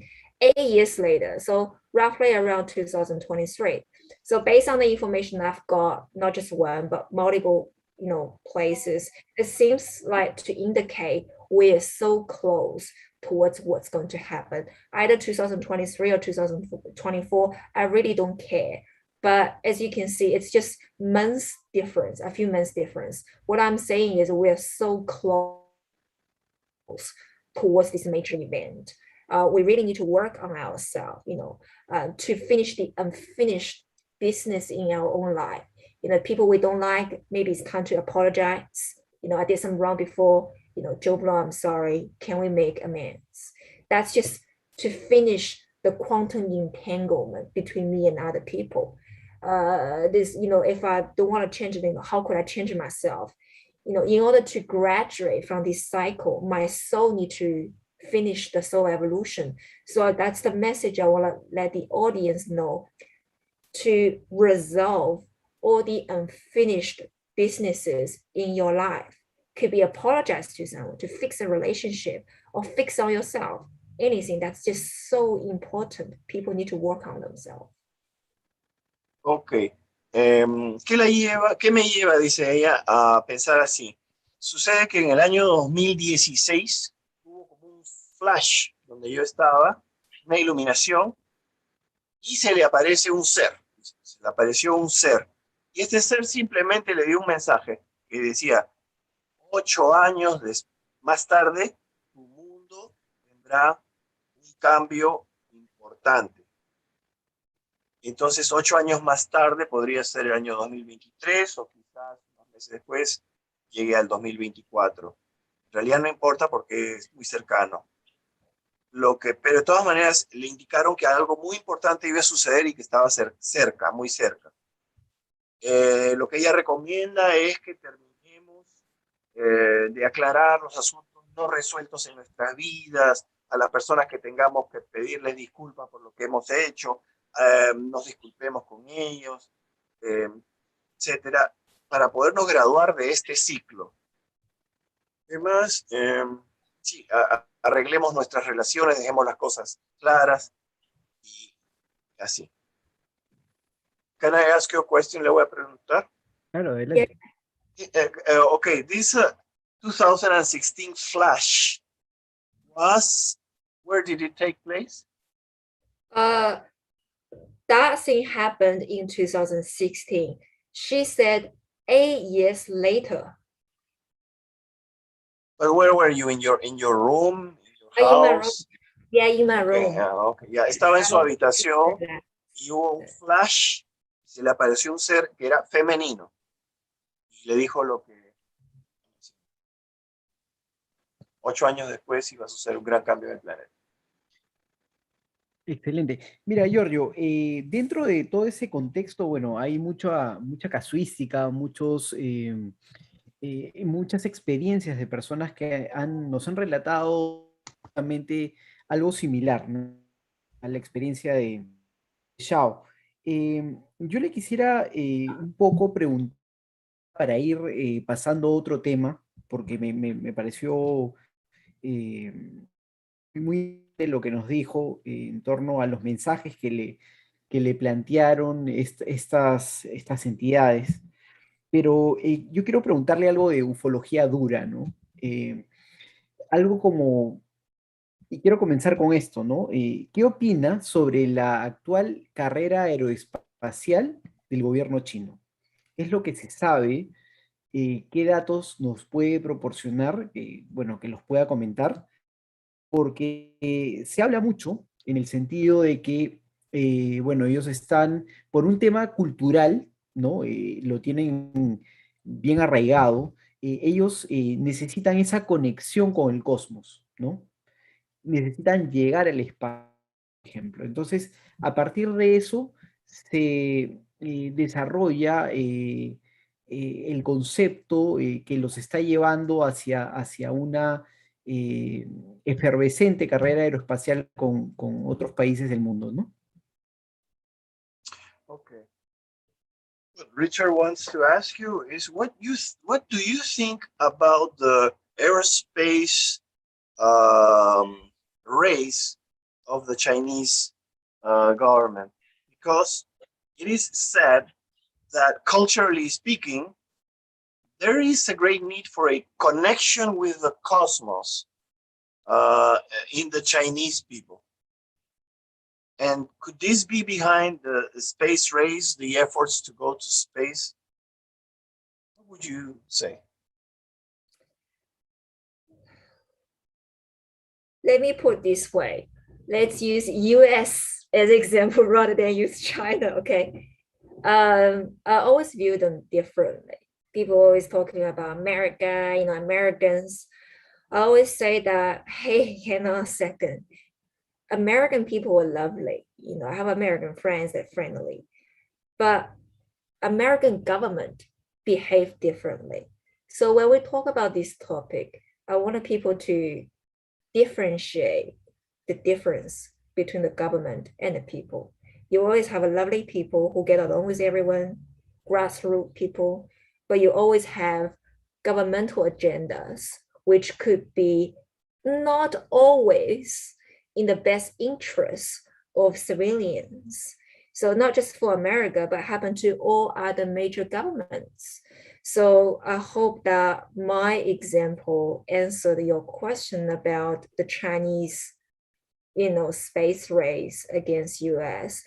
I see that as a different agenda, different race compared with, us. So I don't know whether the space war can really do any good for the American people and the Chinese people, because I don't think we really benefit that much, are we? I don't think so. But in the long run, maybe, I don't know. So, yeah, that would be my answer.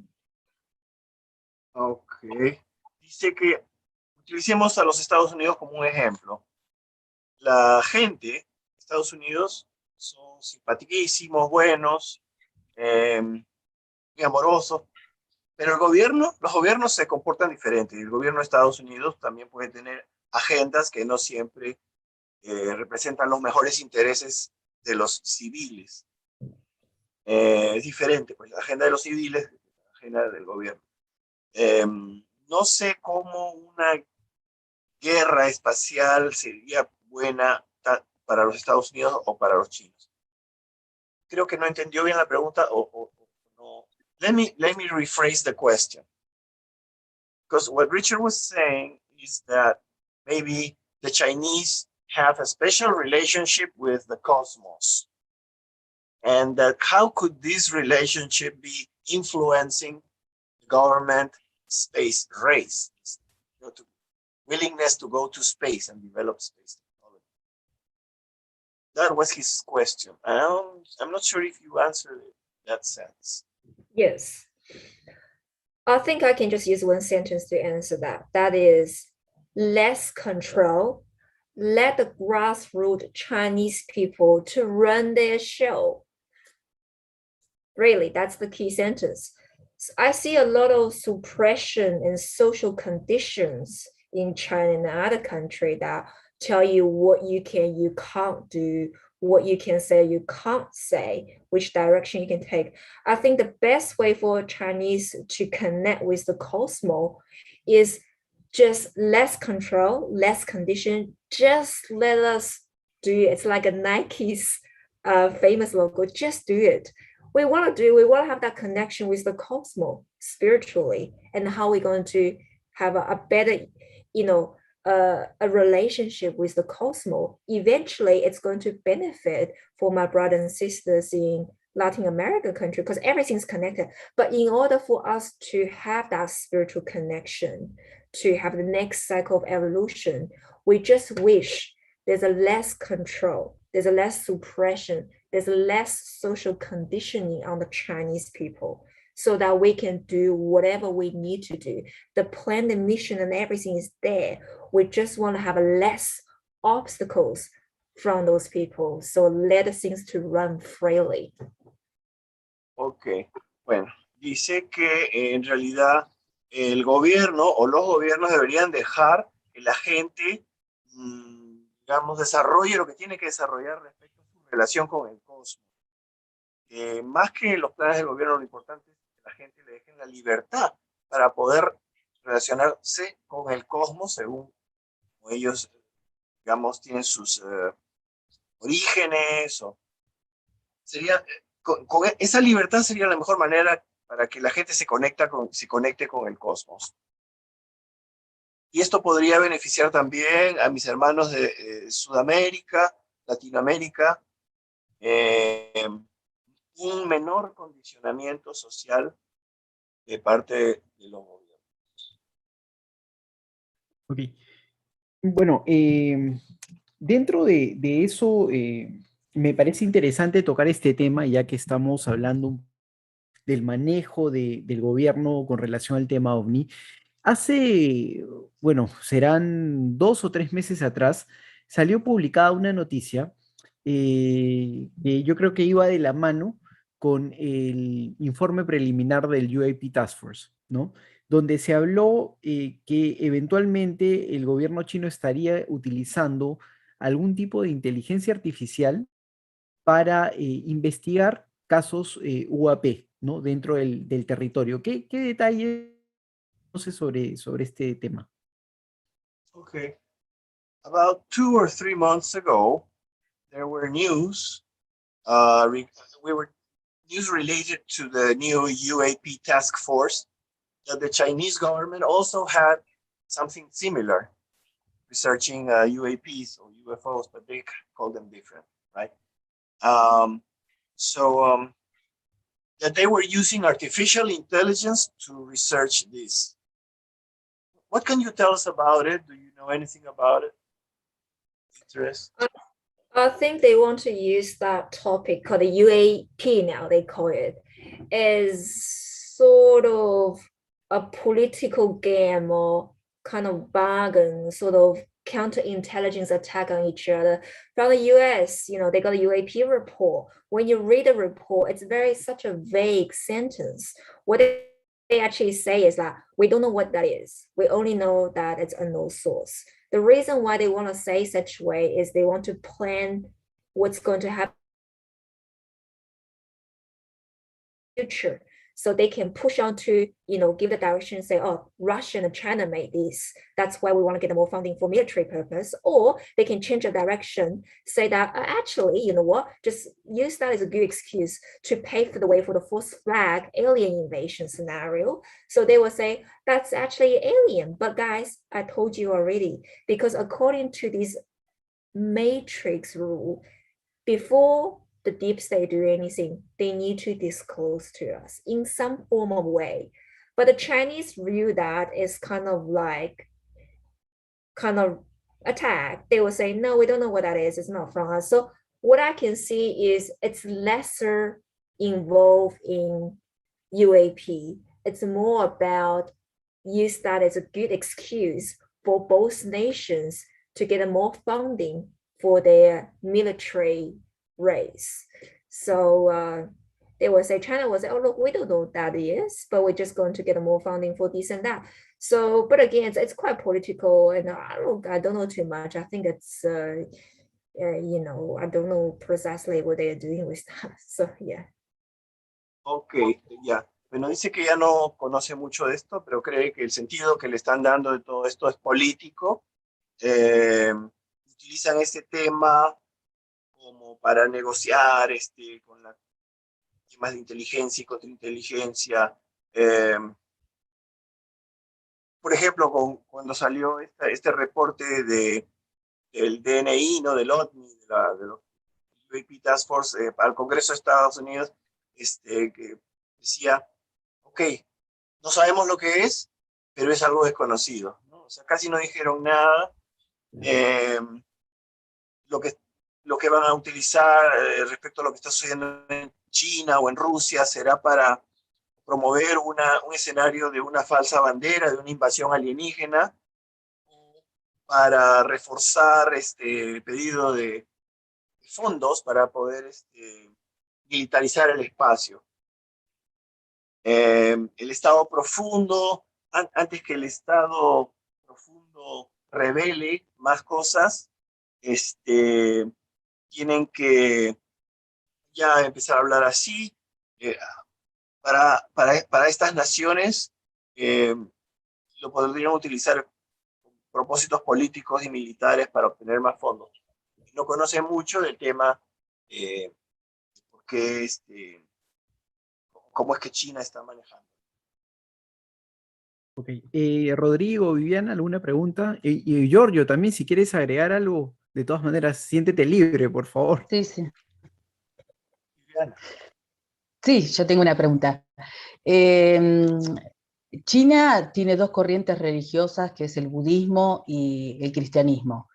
¿Cómo cree ella que impactaría o influenciaría el fenómeno OVNI en un caso de un contacto masivo, digamos, ¿no? Sabemos que China tiene casos importantes también, como el caso del Monte Fénix, también, que es otro caso donde un granjero y su amigo vieron descender un objeto e interactuaron con alienígenas. ¿Qué nos puede decir ella al respecto?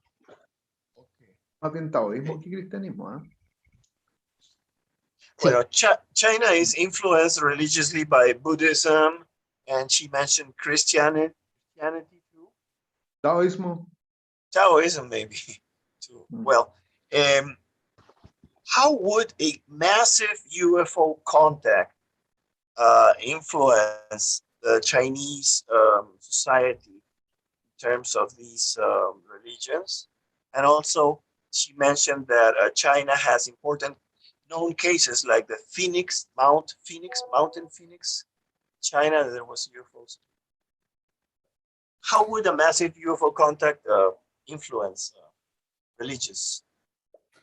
That's a great question. What I actually found about China is they are quite different. Chinese behavior, I mean, personality traits, how they are different is that, in the Western world, when people have a UFO sighting, or maybe have a near-death experience, when they have that supernatural encounter, what if they had a religion in the beginning, could be a Christian, could be Catholic, so could be Muslim, I don't know. They normally will leave the religion and become, have a spiritual transformation. So they will become a spiritual person, but not necessarily associate with any old religion. So you can see the detachment from their old paradigm. They used to be, I don't know, could be they could be used to be a Christian, or could be used to be a this and that. But after certain encounter experience, they may no longer want to be. So they just say, oh, I'm a spiritual person, but I'm not religious. That's what we normally hear from the Western world. But in China, it's actually a different way. That's what I found is very interesting. Because in China, there's such a lot of suppression in terms of spirituality. Mind you, it's a communist country. So what Chinese does is when they have a spiritual awakening, the trigger for their spiritual awakening could be UFO sighting, could be ET encounter, could be near-death experience. When they have that spiritual awakening, what Chinese normally do is they dive into religion. So like a Western world, they detach from the religion. The Chinese people actually dive in. Because what happened in China, sorry, George, I hope I'm not saying too much. Continue. China, I got it. Yeah, because in China, like say Buddhism, it's not just purely a religion per se. It's more like, Buddhism talk about a lot of meditation, philosophy. So Buddhism is religion is a mixture of philosophy, ideology, meditation, yoga. So when people become spiritual, they try to dive into religion like Buddhism. So that's what I see the funny major difference between the West and the East world. Western world, they awaken, quickly detach from their religion. Oh, I'm spiritual, but I'm not religious. But Chinese like, oh, I start to become religious. Oh, sorry, spiritual. What should I do? Maybe I can choose a religion. So they dive into Buddhism and and also like Taoism, like Qigong, those things. So it's a very different spiritual pattern, behavior difference between the Chinese people and the Western people. Ok. Ella dice que ha encontrado que debido a los diferentes rasgos de personalidad, diferencias con el pueblo chino, mientras que en el mundo occidental, cuando una persona tiene un encuentro muy profundo con una entidad sobrenatural, por así decirlo, normalmente se desapegan de la religión, se vuelven más espirituales y menos religiosos después de sus contactos o encuentros. Pero en China, debido en parte a la supresión que existe de parte del gobierno comunista, cuando tienen un despertar espiritual, quizás promovido por un encuentro con extraterrestres u otras entidades, más bien se meten más dentro de la religión, se meten más en la religión, porque en China no es solamente una religión como el budismo, no es solamente una serie de ritos y ideas, sino que incluye una filosofía profunda, prácticas de meditación. O sea que lo que hacen es más bien escoger, darse cuenta que pueden escoger y una religión y meterse más profundamente en ella. También está el taoísmo, el qigong. Se meten más en la religión de una manera. One question. Sun Chi Lee, en el Foro Mundial, hablaba que algunos mitos chinos antiguos revestían probablemente evidencia de contactos con inteligencia no humana, como la visita de los hijos del cielo en el emperador Guantí y otros relatos, si ella comparte esa opinión. Okay. Sun Chi Lee, during his presentation at the World Forum, UFO Forum, spoke about certain Chinese myths, like the beings that came from the sky, celestial beings, like the story of Huan Ti, the Emperor Huan Ti, regarding this. ¿Tu pregunta es exactamente? Sí, ella comparte la opinión de que algunos mitos antiguos chinos encubren estos contactos también. Do you share the opinion that some of these ancient Chinese myths refer to these ancient contacts? Absolutely. Just give you one quick example. China, we just had our Chinese Valentine's Day, different day with Western Valentine's Day. The story behind is that talking about Pleiades. Give you background information about Chinese Valentine's Day, which is celebrated by Japanese and maybe Korean as well. Is back in the ancient story, they say a Chinese guy, a Chinese man, when they went to a waterfall, then he saw 7 sister angels was, basically taking shower in that lake. And the youngest angel decided to basically fall in love with this Chinese man. And eventually they had a baby. But according to the heavenly rule, angel is not allowed to sort of like a kind of a universal law of some sort, mingle with the Chinese man, not a Chinese man, like with a mortal to have a baby. So she's being punished. So the rule is every year when the Milky Way galaxy, there's a bridge, when they meet in the middle, the angel will come back, the 7 sisters will come back. And that's when the wife is angel from 7 star, whatever, can meet with this mortal man from China. So this is the ancient fairy tale, but eventually became a Chinese Valentine's Day, celebrated by Japanese and Koreans. But when you listen to this story, what are they talking about? They are talking about a Pleiadian or some sort of being from Pleiadian system that having a genetic or intimacy with ancient Chinese mortal men, that how they actually got their hybrid kids. So when we look at this story from my perspective, this is a purely ancient alien sort of genetic mutation program that happened not just in the Western country, but also in the Asia continent. Ok, es un poquito de traducir, difícil de traducir, pero habla, por ejemplo, de un mito en el cual se refiere al día de San Valentín chino, versión china, ¿no? Habla de un hombre que se enamoró, fue a un lago, creo, a un lago. Una catarata, algo así, ¿no? Ajá. Una catarata. Y que, o que digamos catarata, y se enamoró de uno de los 7 ángeles celestiales, ¿no? Uno de los 7 ángeles, y tuvieron un bebé, tuvieron relaciones y tuvieron un bebé. Pero a los ángeles no se les permite tener un connubio, una relación con un mortal.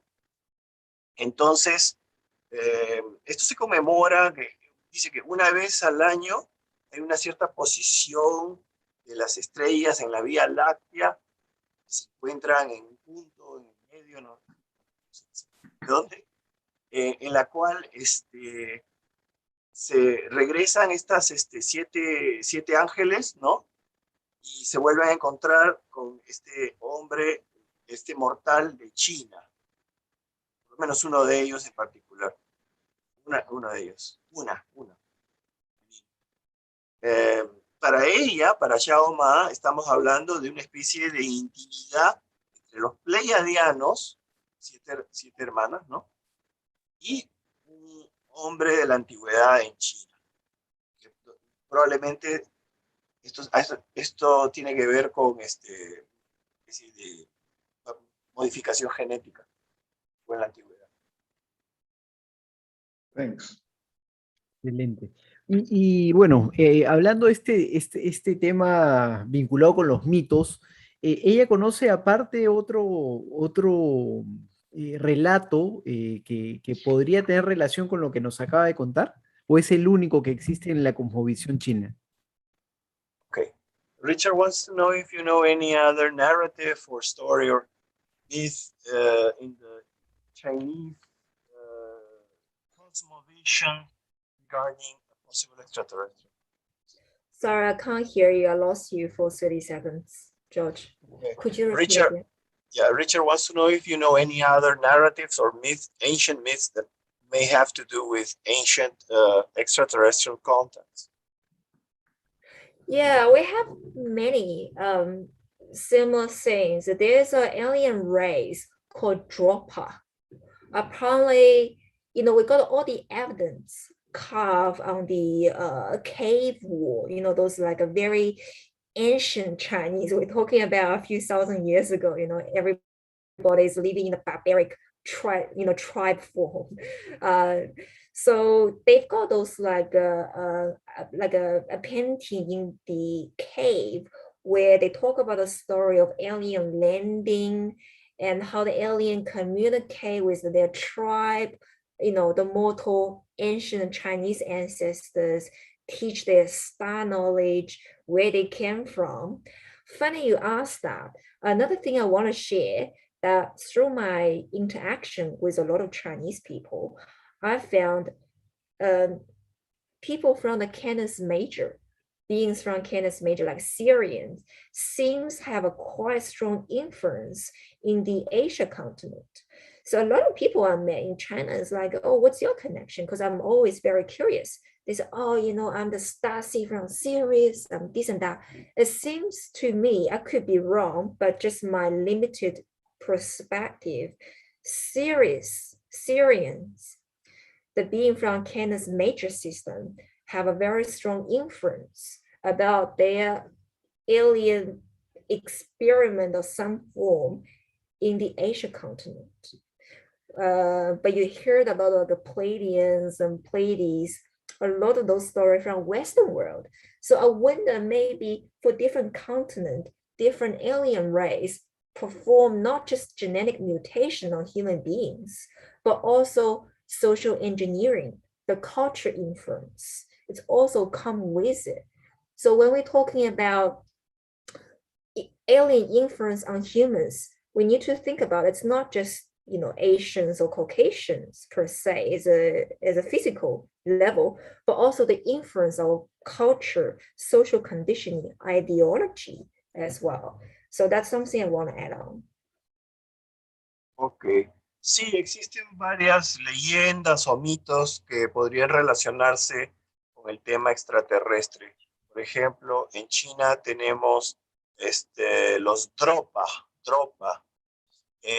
Menciona a una cueva con pinturas antiguas, ¿no? De hace miles de años, y en estas pinturas se ve como una especie de aterrizaje alienígena y estos seres que se comunican con una tribu, a los cuales les enseñan cosas. Ella dice, a través de mi interacción con gente de China, me he dado cuenta que podría haber una influencia muy fuerte de la estrella Sirio de la constelación del Can Mayor en el continente asiático. Cree que diferentes continentes hayan tenido diferentes influencias culturales y genéticas con diferentes seres de diferentes especies, influyendo inclusive en su forma de pensar, ideología.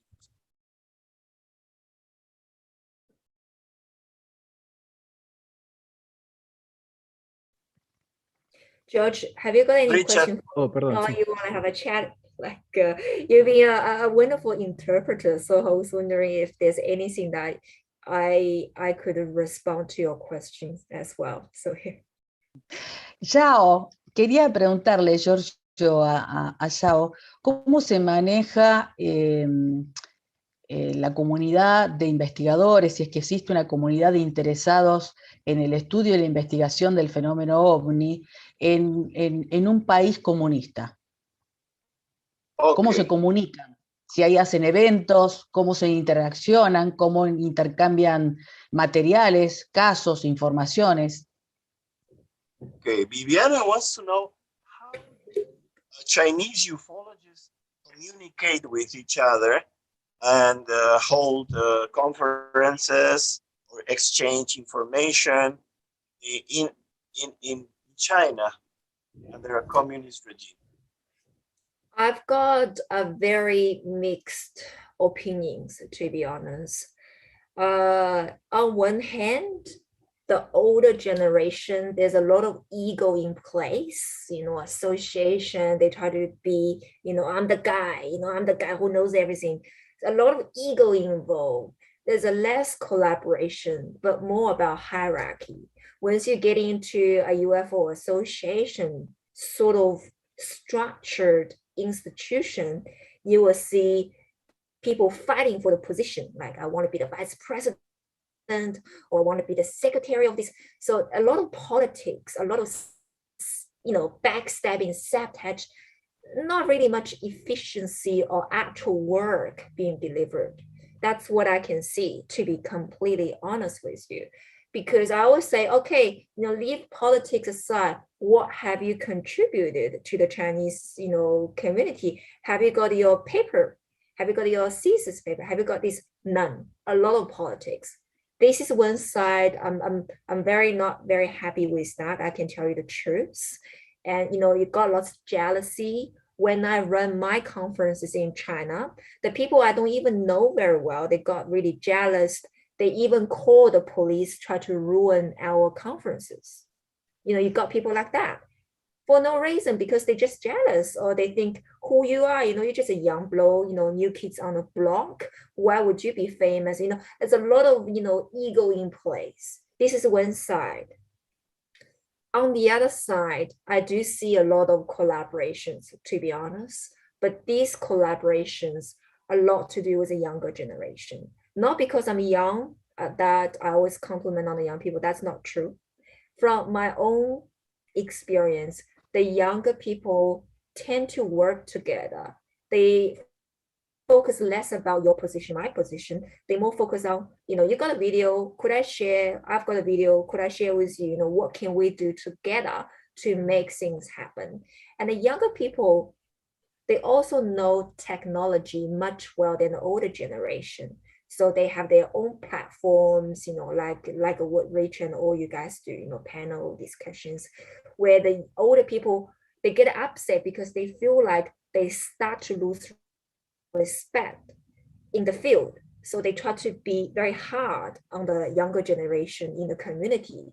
So you see that's a lot of ego crashing and a lot of politics here, similar to the Western world, but I would say more severe. So the younger people are more collaborative overall, overall speaking, with the older generation, without saying too much. So you can get a whole picture of it, to be honest. So yeah. Ok, hay dos lados. Tiene una opinión mixta, por lo tanto.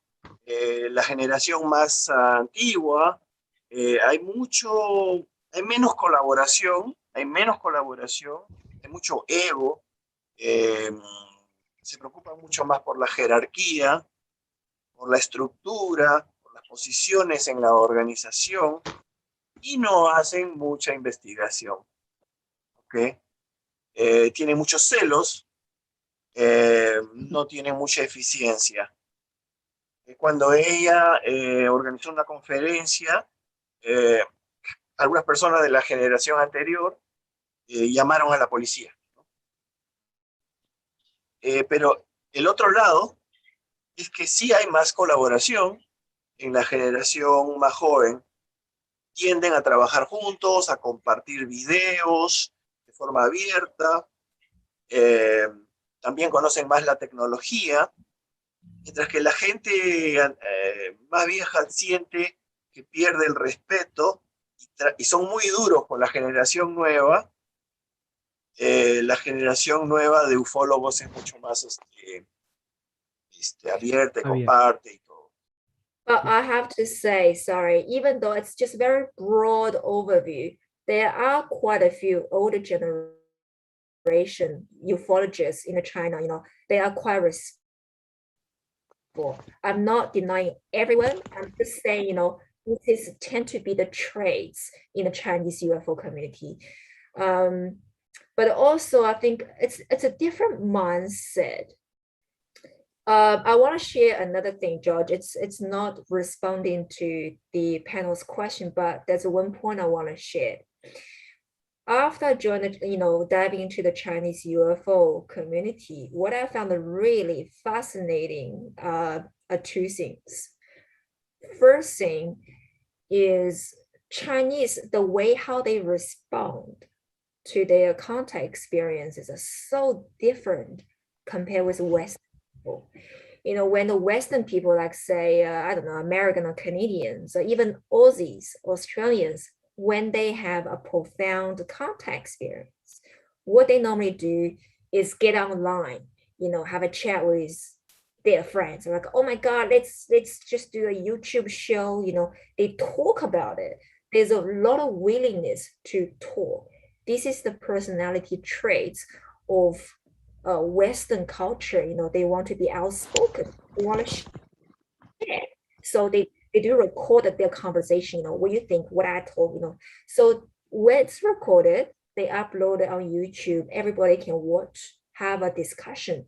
So they are more tend to like a journey of self-discovery.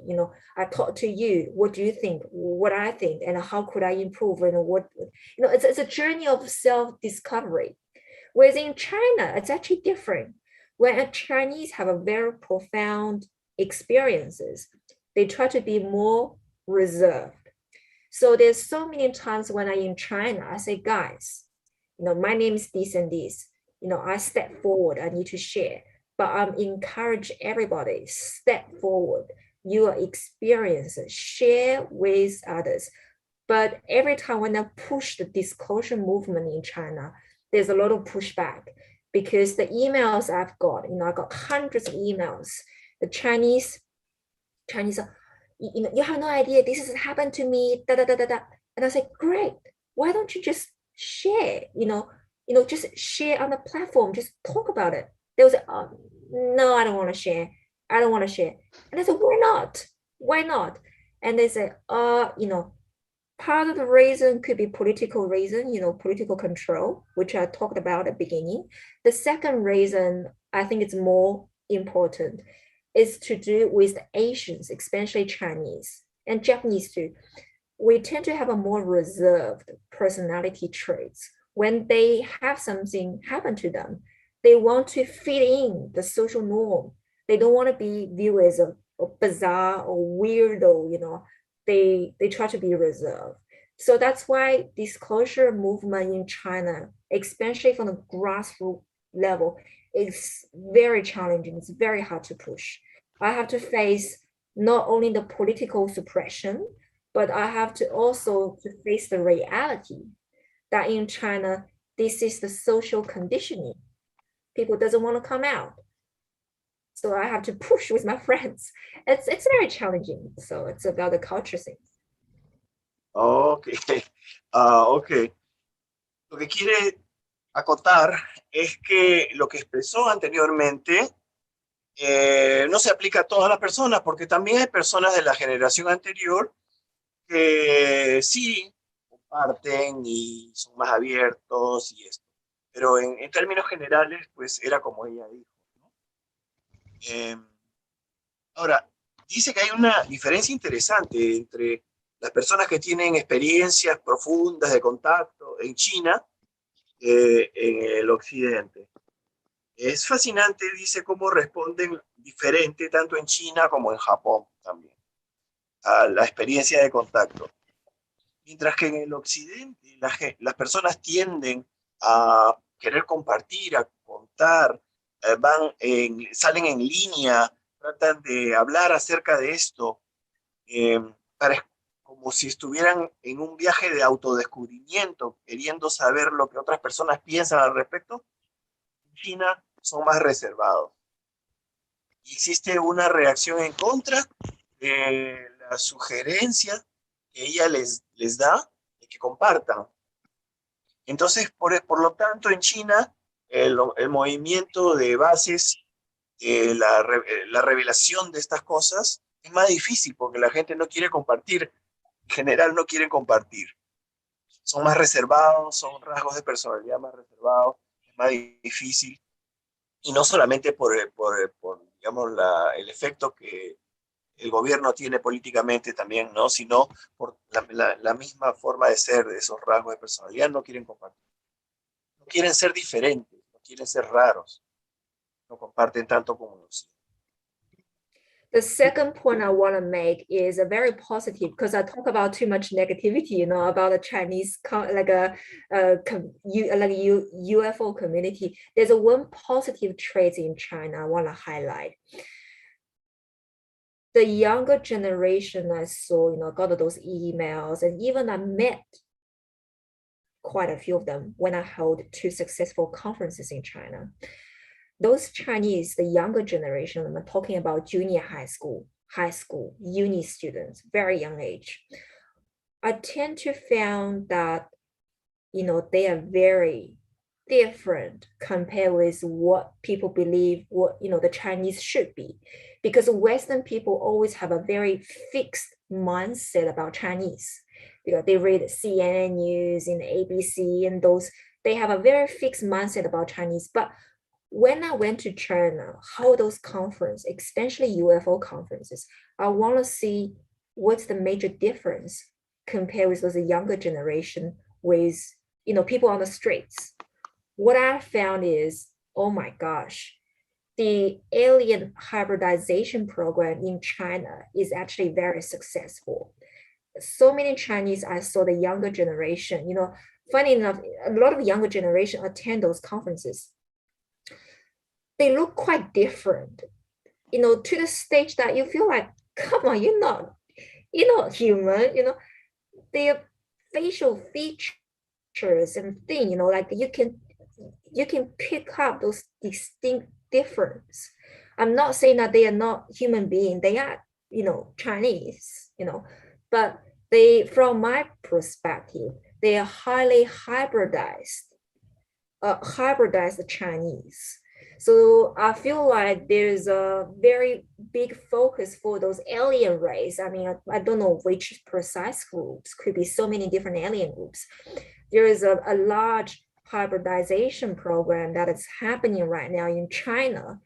And I believe once those younger generation being fully activated, you are going to see a huge, I mean, uprising from those younger generation in China. And they are the future of China. So it's exciting to see. But what I can see right now, they are inactivated. I mean, they kind of know who they are. They kind of know the knowledge, but they are not fully activated yet. They just an average Joe Blow, you know, at uni, do their own thing, go to work or even, you know. But once imagine those hybridized Chinese, when they've been fully activated, I mean, we're talking about probably different civilization. It's going to be very exciting to see what China or Chinese going to offer to the world in the next 5 years. Ok. He hablado mucho acerca de características negativas en China. Voy a hablar acerca de una positiva. La generación más joven, aquellos que están en el high school, en las escuelas secundarias, por ejemplo, se acercaron a las dos conferencias exitosas que realicé en China. La generación más joven. No son todos como los estereotipos que hay en Occidente acerca de los chinos. Estos muchachos son diferentes. Lo cual me indica que debe haber una especie de programa de hibridación exitosa, porque la generación más joven, inclusive sus características físicas faciales son diferentes. A mi modo de ver, han sido hibridizados, son híbridos, son completamente humanos, pero han sido modificados un poco, son híbridos. Ella cree que cuando esta generación más joven se active completamente, habrá un gran levantamiento. Es como que supieran algo especial, aunque todavía están comportándose como personas normales dentro de la sociedad. Pero cuando se activen completamente, generarán una civilización muy diferente.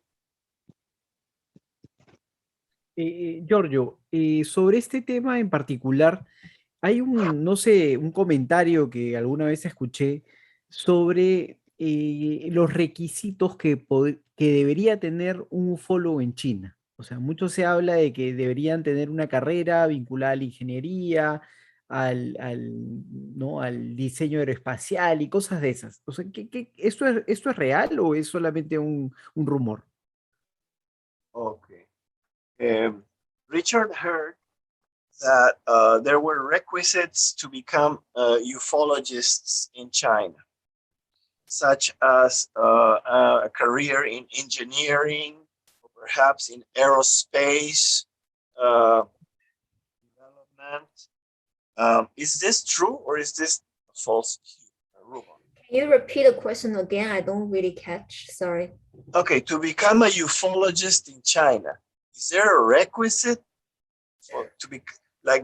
you have to be an engineer or an aerospace, a scientist or something?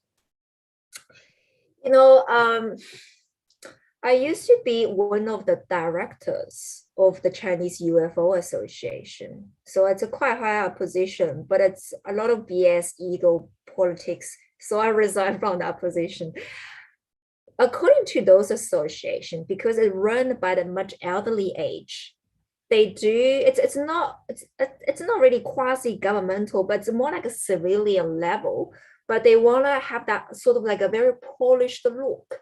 So they always say, in order to join us, you have to be, you know, graduate from with a major in this aerospace, or you know, someone with reputation, basically a doctor, a lawyer, or like a aerospace engineer or something. They tend to not really want to dive into, you know, someone is a housewife or a farmer want to join the association. So there's about a certain threshold there. So that's what I learned. Even that association is purely nothing governmental at all. You may have quite a few people who are public servant but retired, but they try to brand themselves like, you know, we're quite something big, but actually it's just civilians, you know, registered in Hong Kong, a small company, dish association. But that tend to be in those association mindset. They wanted people who credible, who can be a member, which is different compared to the Western world. You know, those associations I attend for monthly event, they don't care. You don't even have to be a member. You just pay the $20, you can get an entry, you know. It's a much lesser threshold. And from my perspective, I think they look at the wrong direction. I mean, the Chinese side, because the contact experience happened to people from all walks of life, regardless you're male or female, your religious or political point of view, they don't care. It happens to people, you know, all walks of life. So why should we put a threshold of what kind of people can be a member? From my perspective, that doesn't make any sense. But just purely objectively, that's what happened a few years ago. They have a threshold. Not everybody can join.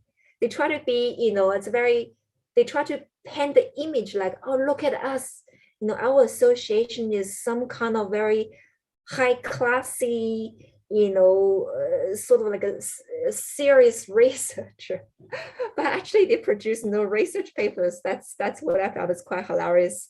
But anyway, yeah, but sorry, I shouldn't comment that too much. So yeah.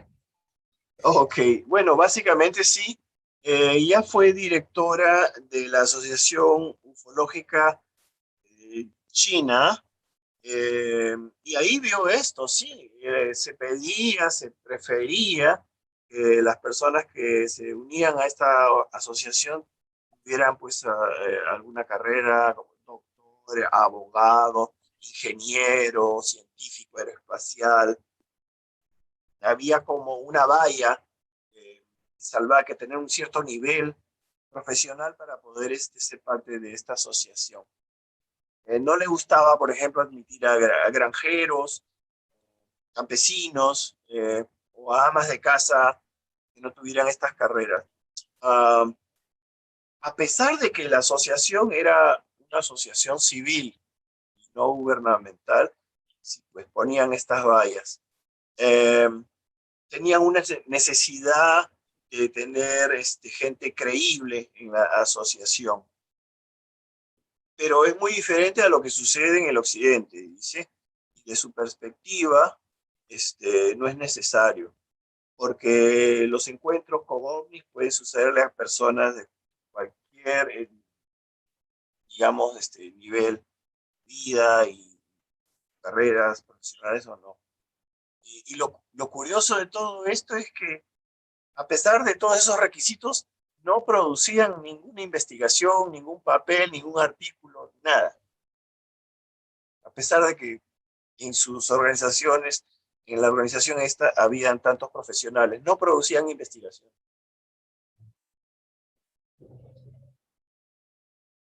Gracias, Giorgio. Bueno, estaba respondiendo acá unas preguntas del chat. Y lo que quería saber, y hay un amigo que había hecho este planteamiento, es que si es que se conoce el equivalente en China del caso Roswell, o si es que existe, ¿no? Si hay algún tipo de evento así disruptivo, vinculado pues con una manifestación ovni física, ¿no? Okay, we have a question from the chat. in China, is there an equivalent to the Roswell case? Something as disruptive as changing the history as the Roswell case? I think the airport case is one of the very profound case, as it will change the China trajectory as a whole. But again, as I talk about, there are 3 layers. We can only explore the top 2 layers. The third layer is getting very sensitive. We should not push. Another case I can share is it's called the Phoenix Mountain case. There are actually a lot of those cases happening in China, but not all of them being reported, due to political reason or whatever reason that is. Why the Phoenix Mountain case is so famous in China? Because it happened firstly at the early 2005 this time. I can't remember which year. There was a farmer. He traveled with his friends to a mountain called the Phoenix Mountain, of course. And they saw a silvery egg-shaped craft landed on the top of the hill. So they have no clue what that is. So they try to approach, saying, what that is? Let's take a look. What is this? And what happened to that farmer is somehow, according to his allegation, he's been beamed into his third eye or whatever and knocked him out. He became unconscious. The next thing he noticed that, people came, try to lift him up, send him to the medical place, check him up. So he said, oh, we saw a UFO. And then what he actually said is that somehow he got into the craft and he had a physical intimacy with a female beings. And eventually that Chinese farmer being told, quote unquote, the alien told him that 20 years later, our race will have a hybrid, human hybrid beings whose father is a Chinese farmer. So why this case became so big? Because this case firstly happened, I think 20 years ago, something around the timeline around that. So it's an early case for China. The second reason, because it involved with an actual ET contact rather than just lights in the sky. The third reason is because people always drawn into this kind of like exciting big news, and he claimed that he had a physical intimacy with the female beings, and then they had a hybrid kids. So that really challenged the Chinese kind of like a perception or kind of culture belief, like their morality. It's like, how dare you have this kind of thing, So that raised a huge debate, after the news being released, and the people start to talk about, that's a Chinese farmer, who actually, had a hybrid kids. So the news became bigger and bigger. So he received a lot of criticism that time, the social pressure. So that news just traveled. This is one of the major cases in China called the Phoenix Mountain case. Okay. Let me see. That. Well, en la China hay un caso que podría ser equivalente en importancia al de Roswell, o 2 casos, mejor dicho. El caso del aeropuerto que ya mencionamos, que es muy profundo, que tiene 3 niveles y el tercer nivel es muy sensible, no se puede hablar de eso. O sea, estamos hablando del OVNI que aterrizó en el aeropuerto, como mencionamos antes. Pero existe otro caso, que es el caso de la montaña Fénix. Dice que, aparte de este caso, también hay otros casos que no han sido reportados, pero también son importantes. A ver, pero hablemos del de la montaña Fénix. En el año 2005, un campesino vio sobre la montaña Fénix una especie de objeto plateado de forma ovoide que había aterrizado sobre esta montaña, o colina. Esa parte de la montaña, dijo colina. Recibe una especie de rayo de luz campesino y pierde el conocimiento. De alguna manera ingresó en el objeto y describe que tuvo relaciones íntimas con una alienígena, quien le dijo, 20 años después, nuestra raza incluirá hijos cuyo padre será un campesino. O sea, 20 años después vendría a ser como el año 2025. Este caso fue importante y causó un revuelo un poco escandaloso, que hablaba de que un campesino chino habría tenido híbridos, había producido híbridos con una especie o raza extraterrestre.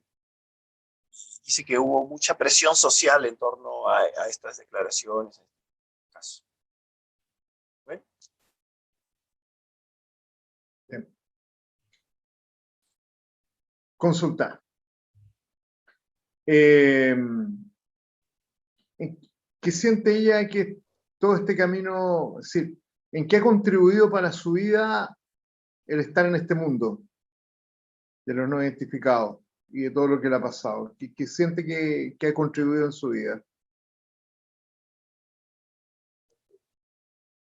Rodrigo wants to know how has being in this world of the unidentified flying objects contributed to your life?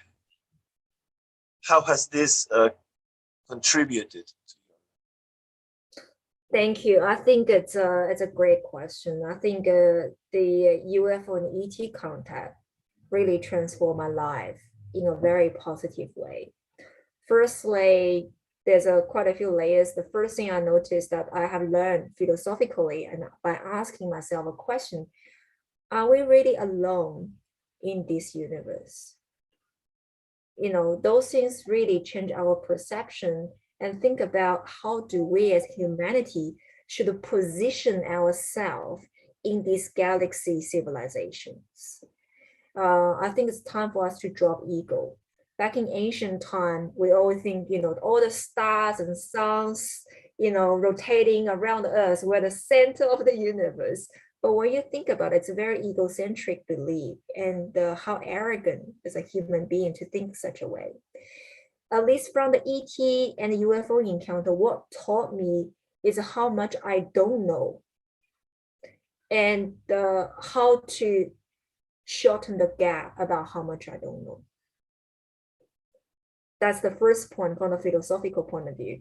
And I really want to know, who am I? Where is my position in this universe? What could I contribute to this galaxy if I can make my ascension? You know, as the Earth is transitioning into a new galactic family, we really need to ask, if we're going to join this galactic United Nations, what could we contribute? You know, as a new kids on the block, people may think, who are you? You human race, such a young race. You know, you guys are so barbaric. You guys can't even sort out your, you know, racial discrimination and can't even work with each other, you know, on so many levels. I think there's a long journey for us to go. I think the ET encounter really makes me humble, because those beings, you know, when I'm on the spacecraft, I can see on the spacecraft, those mothership, you got the beings, insectoid, animal-like, humanoid. They can live with each other. If so, why can't we? You know, that makes me really humble. That teaches me the lesson of what I don't know and how limited am I at this level of my civilization, you know, my soul evolution. And in order to be a wise person, I think we have to open to the mindset about how we don't know. So that's the first lesson I've learned from it. Sí, el contacto OVNI, el contacto extraterrestre, ha transformado mi vida de una manera positiva. filosóficamente hablando, saber que no estamos solos en el universo, me hace preguntar cómo podemos posicionarnos en esta galaxia. ¿Qué rol vamos a fungir, a tener en esta galaxia? Es tiempo de disminuir o dejar ir a nuestro ego. Antes creíamos que éramos el centro del universo, pero esto está cada vez más siendo rebatido. También me hace pensar lo poco que conocemos, lo poco que sabemos, y cómo poder influir en el universo, cómo poder posicionarnos o posicionarme en el universo a ella personalmente, cómo poder contribuir. Eso es lo que ella le hace, este contacto hace que ella se pregunte eso. Dice, estamos transicionando hacia una especie de comunidad galáctica, una especie de Naciones Unidas galácticas. El encuentro extraterrestre me vuelve yo he visto a bordo de la nave seres con apariencia animaloide, insectoide, y distintas que pueden vivir en armonía uno con el otro. Esto hace que desee pues, también llegar a ser así, y me doy cuenta de que todavía tenemos mucho. Excelente. Giorgio, acá hay una consulta del chat y no quiero dejarla pasar, y está relacionada directamente con su experiencia, ¿no? Muchos me dicen que, bueno, que ha tenido una forma muy, como decir, como que muy conocida, vamos a utilizar este término, de responder la pregunta sobre la experiencia, ¿no? Sobre la experiencia que ella tuvo. Es algo que podemos verlo en diferentes casos, no solamente en Latinoamérica, sino en otros lugares del mundo, ¿no? Ella podría de alguna forma entregar algún tipo de evidencia tangible, llámese video, audio, fotografía de lo que llegó a vivir. Esa es una pregunta que viene del chat directamente. Okay, this is a question that comes from the chat, from the people that are listening to us right now. You describe your experience in a way that is very similar to what many other people have described, also in Latin America and other parts of the world. And the question is, do you have like any sort of evidence that can complement what you have described, like a video, audio, or photograph, perhaps? O si tiene alguna marca o algún objeto que le hayan dejado.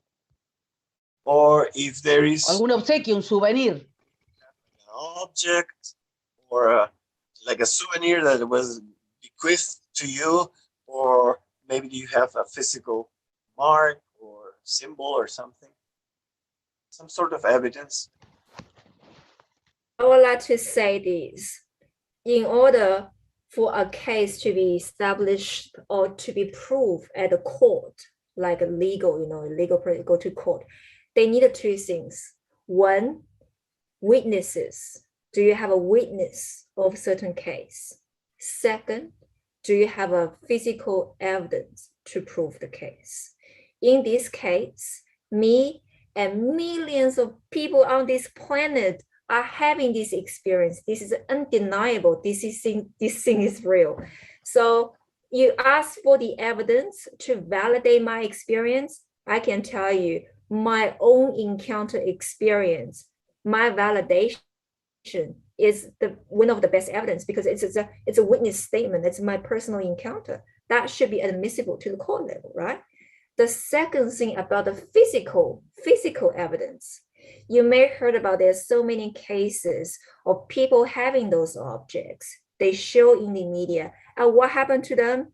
They got lost, fingers crossed. Why they got so-called lost or stolen? Because once you tend to have a physical evidence, either it's a pen or meteorite or rock from alien, the government, the intelligence office, they will retrieve those physical evidence.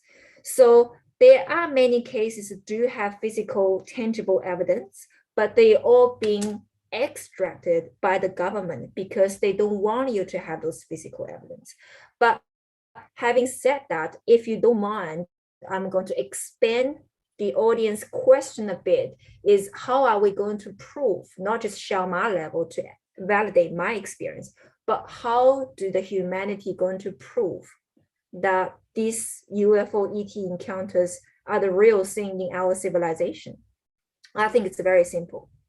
When you have millions and millions, eyewitnesses, people testimonies talking about the same thing, I think you need to take the matter seriously, because so many legal cases made a judgment purely based on people's witness testimonies. So this can be validated. The second point is that there are so many released old files from the government, from the US, from Russia, and other place. When they above the 50 years threshold, they have to release it. They show you countless official documents about these cases. So we have that. On the third level, we retrieve so many. We have. Sorry. My bad. The third experience, like we have artifacts from the ancient alien, carved on the wall, those like a time travel machine, those things. So what I'm saying here, we have eyewitness testimonies, we have evidence from the government disclosed release of information from Freedom of Information Act. We have all those retrieved bits and pieces, like retrieved crafts. Now we should not talk about whether or not these things are real or not. It is well established. You ask my experience, as I'm telling you, my experience is witness testimonies. And even if I have physical evidence, it will not able to show you right now, because everything I show you will eventually got stolen or being taken off by the intelligence community. Why should I show? So I think my answer would satisfy your question. So yeah. Bueno, lo que dice es que su testimonio es su evidencia y su testimonio se une al de millones de personas que tienen experiencia. Existen también evidencias físicas, pero a veces el gobierno, mejor dicho, los gobiernos se la llevan frecuentemente, ¿no? Entonces, aun si tuviera ella alguna evidencia física, no la mostraría porque se la podría llevar el gobierno. Pero hay muchas formas de evidencia que pueden probar en una corte de que esto es real. Primero que nada, los millones de testigos hablando de lo mismo. Los documentos, innumerables documentos oficiales que ya se tienen. También antiguos artefactos alienígenas ancestrales, ¿no? A lo largo de la historia. ¿Qué más? Entonces ya podemos decir que el tema es un tema bien establecido, zanjado, y ya, básicamente eso. Ok, muchas gracias. Sí, pero, bueno, Vivi. El chat le preguntó puntualmente sobre el caso de ella y no a nivel global sobre lo que se conoce, ¿no? Porque en la comunidad de investigadores pesa mucho el tema de las evidencias, el tema de los análisis, aunque para a nivel personal, por supuesto, es importante, pero siempre deja, digamos, ese margen de duda, ¿no es cierto? Claro. Cuando no tienes un elemento de comprobación, porque Claro, es así. Pero a la larga, bueno, lo que nos ha explicado que esto ha sido una experiencia muy personal y que, bueno, Claro. es como lo que les pasa a todos los contactados, en realidad, ¿no? Los contactados tienen esto, de que son experimentadores de un suceso, pero este suceso es asumido por su persona, por sus marcos referenciales. Ellos nos van comunicando Claro. cómo interpretan la vivencia. Entonces, lo mismo ha hecho Shao Ma contándonos su experiencia y es válido. Entonces, bueno, yo creo que la pregunta del chat quedó súper clara y bueno, se respondió. Yo quiero agradecerle, no quiero, de verdad, nos hemos prolongado casi 2 o 3 horas, creo, de conversación. Ha sido muy grato tener a Shao aquí en el canal, conocer su punto de vista sobre esta temática, conocer cómo se desarrolla el enfoque del fenómeno en China. Yo creo que es indispensable dentro de digámoslo así, este fenómeno global que se está manifestando a niveles insospechables ¿no? Cada vez más conocemos noticias, la globalización, y yo creo que nos da esa apertura, ¿no? de encontrar nueva evidencia, nuevos testimonios, nuevas formas de asumir el fenómeno también. Entonces eso es importantísimo. Quiero darle las gracias a Shao por su tiempo y de verdad que ha sido un gusto tenerla aquí en el programa y de todas maneras vamos a estar en comunicación con ella en el futuro, ¿no? Sorry, I just want to add one more point to that. You know, even if the experiencer may have, say, you know, contact marks, you know, burnings or implants, you know, they can extract. But why should I show to the audience unless I really want to do it for a specific purpose? If people want to ask me to validate, I would say my focus is for the UFO community. People already passed the threshold of whether or not there's a such thing. People listen to this should really explore further, you know, the next level rather than for us to keep proving. That's the thing with our community. We spend too much time trying to prove to the public this thing is real. I'm sorry, this is it. If you really want looking for the evidence, there are like a Minister of Defense from Canada, which I interviewed, you know, Paul, which passed away recently. So I appreciate people's question, how do you prove your contact? But I think I'm enjoying this interview, having this interview with the panel members, I reached the next level. What can we do to improve the consciousness of humanity rather than baby feed? Let me prove to you, it's not to feed people's ego. Why should I prove to you? You do your own research now. Sorry. Ok, lo que ella quería añadir es que aun si ella tuviera marcas o implantes o una forma de evidencia física, su enfoque no es pues ir a la audiencia con esto, su enfoque es hablar más bien de lo que puede significar el contacto con el tema de la conciencia y los mensajes. Y si la gente está buscando evidencia, entonces que investiguen, por ejemplo, las declaraciones del ministro de Defensa, ex ministro de Defensa de Canadá, ella no quiere alimentar los egos de las personas, sino que si la gente busca esa evidencia, pues que la busque en otro lugar.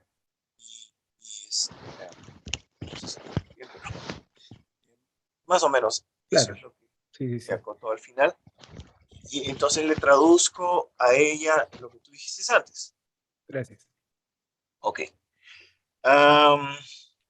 So Richard said before that yours has been a personal experience, and it was very pleasant, very pleasing to have you in this channel, and he gives you thanks for this, and because it's very necessary to know what is happening in China.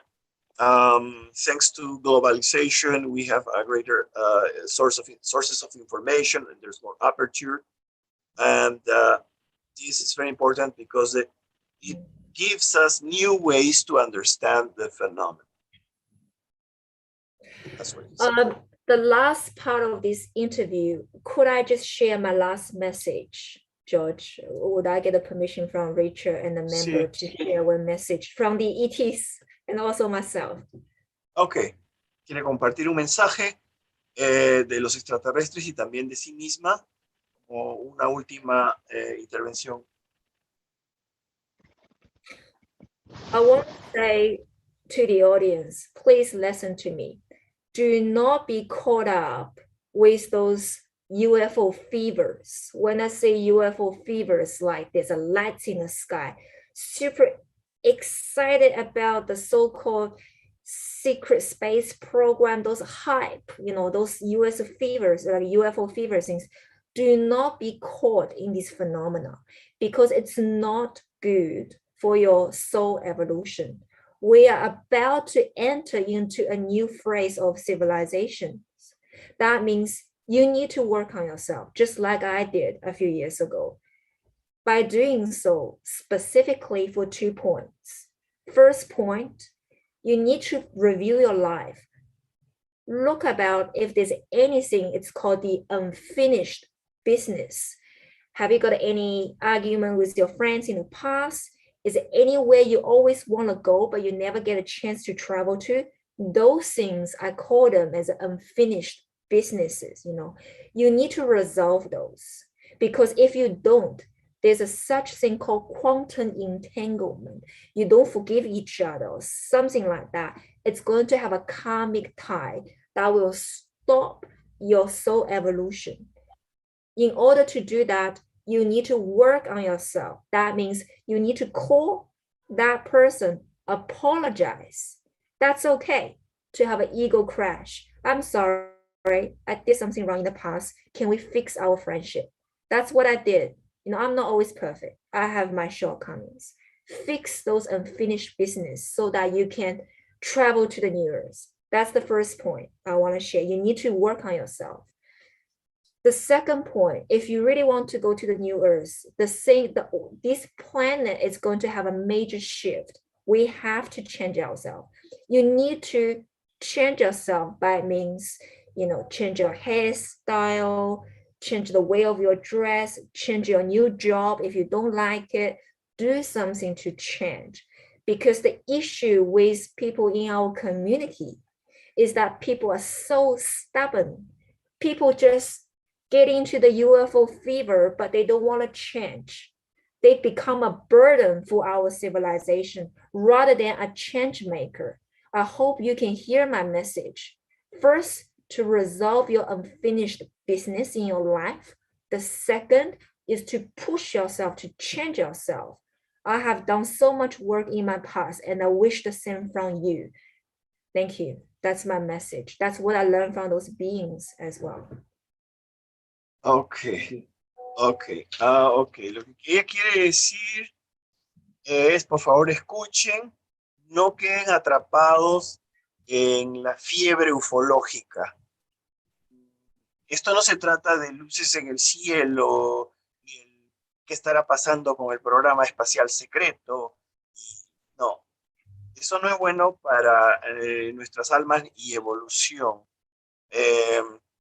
Porque lo más importante es trabajar en nosotros mismos, revisar cómo hemos llevado nuestras vidas, aclarar asuntos personales que no han quedado aclarados en relación a otras personas y resolver estas cosas antes de irnos. Existe algo que se llama el entrelazamiento cuántico, que puede crear ataduras kármicas. Aprendamos a pedir disculpas con las personas que hemos tenido estos problemas, con las que hemos tenido estos problemas. Veamos si podemos arreglar nuestras amistades, porque así podremos pasar al nuevo planeta que va a llegar, a la nueva Tierra. Tenemos que cambiarnos a nosotros mismos, quizás buscar un nuevo trabajo, una nueva forma de vestirnos, una nueva forma de ser, tratar de cambiarnos.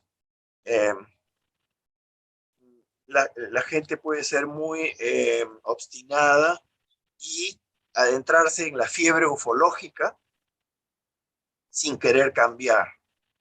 ¿Okay? Pero justamente esas son las cosas que tenemos que darnos cuenta. Justamente el fenómeno OVNI y los contactos nos tienen que llevar a este cambio. Claro, como herramienta, ¿no? De evolución, herramienta de cambio, ¿no? Yo creo que es parte de la fenomenología que conocemos. Bueno, Sí. quiero nuevamente agradecer a Shao y voy a darle el pase a cada uno de ustedes para que vayan cerrando y agradeciéndole a nuestra invitada del día de hoy. Adelante. Oh, finish? Yeah. Oh, thank you.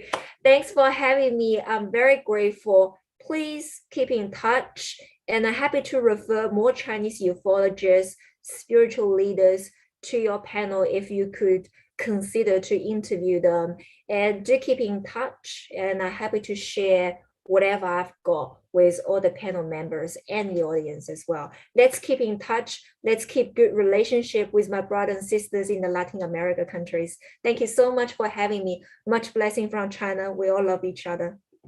Thank you so much, Thank Shao. you. Thank Thank you. you. very Lo much. que ya he dicho es que sigamos en contacto. Estaré muy contenta en referirles a ufólogos chinos, a otros colegas también.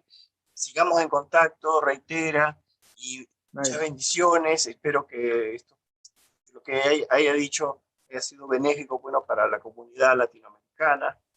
Gracias. Thank you. Super. Thank you. Thank you. Keep in touch. Bye. Bye, Shao. Thank you so much. Bye. Thanks a lot. Thank you. Chao, chao. Ciao. Chao. Chao. Bueno, amigos, hemos tenido a Shao Ma, bueno, otra óptica totalmente diferente del fenómeno. Recordemos que, y extrapolar esta frase que dijo Lacombe en la película Encuentros cercanos del tercer tipo, este es un fenómeno que está vinculado con el ámbito sociocultural, tengamos esto muy presente. Cada uno asume el fenómeno de tal forma, las experiencias son muy personales, entonces yo quiero que la gente, yo sé que tiene muchas preguntas, hay muchos planteamientos en cuanto a una evidencia tangible de lo que pueda decir una persona que ha generado o establecido una interacción con alguna entidad. Entonces, esto es a veces complicado, ¿no? Es muy complicado. Nos ceñimos directamente a lo que es una experiencia personal, una interacción que puede ser física, psíquica, en muchos de los casos está ligada a la interpretación de las personas. Entonces, eso es lo que hemos visto y bueno, yo quiero agradecerles a todos nuestros amigos. Ha sido un excelente programa. Giorgio, yo creo que de todas maneras contigo tengo que hacer un programa porque tengo mucho que preguntarte. Hay unos datos ahí que tenemos que compartir, tenemos que precisar, yo creo que muchos detalles te hemos visto en Unidentified, ¿no? Con Elizondo.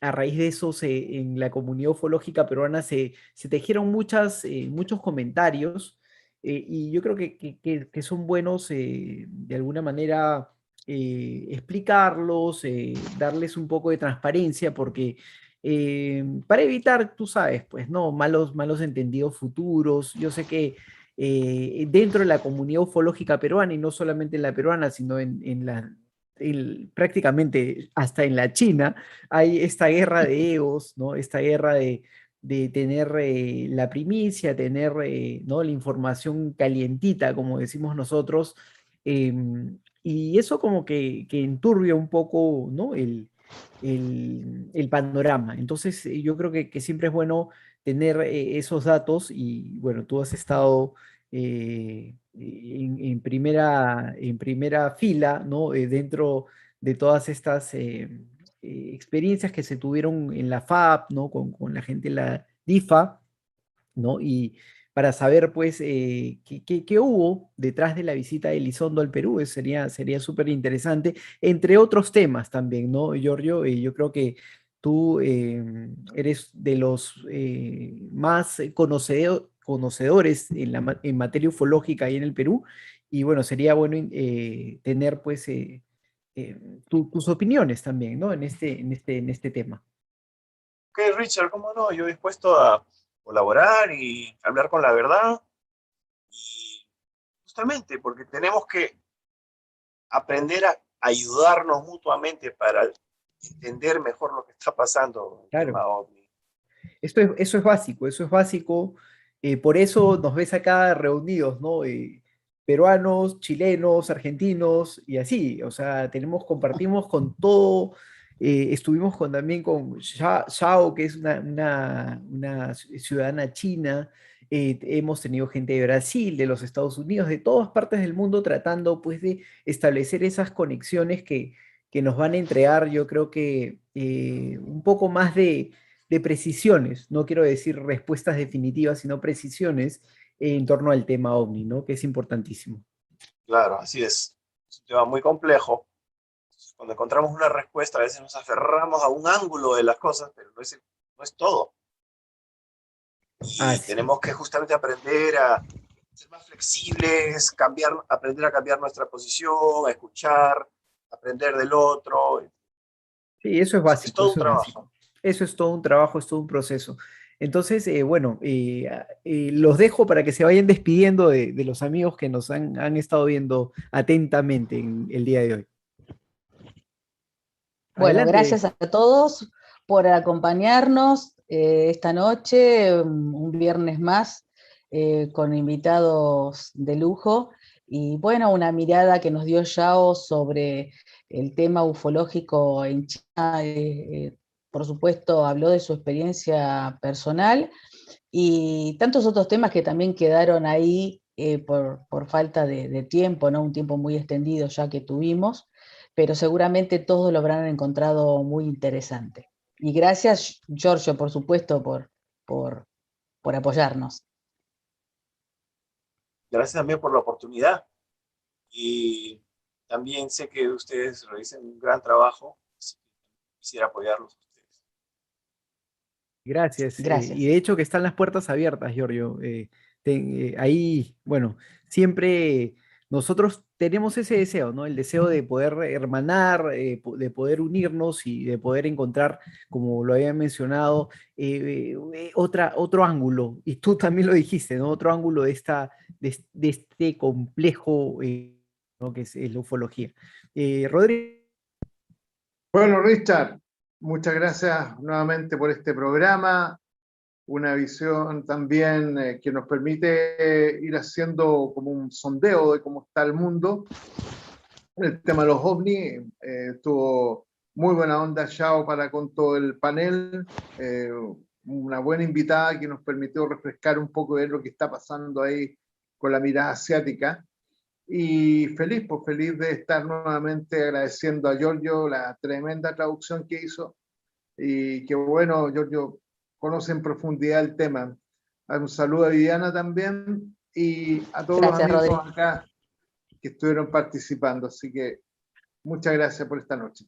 Así es. Y bueno, no descartamos también en cualquier momento traer a alguien de Japón, ¿ah? Estamos trabajando en eso. Bueno, la vez pasada tuvimos un acercamiento con Takemoto-san, que es uno de los ufólogos más reconocidos allá en Japón.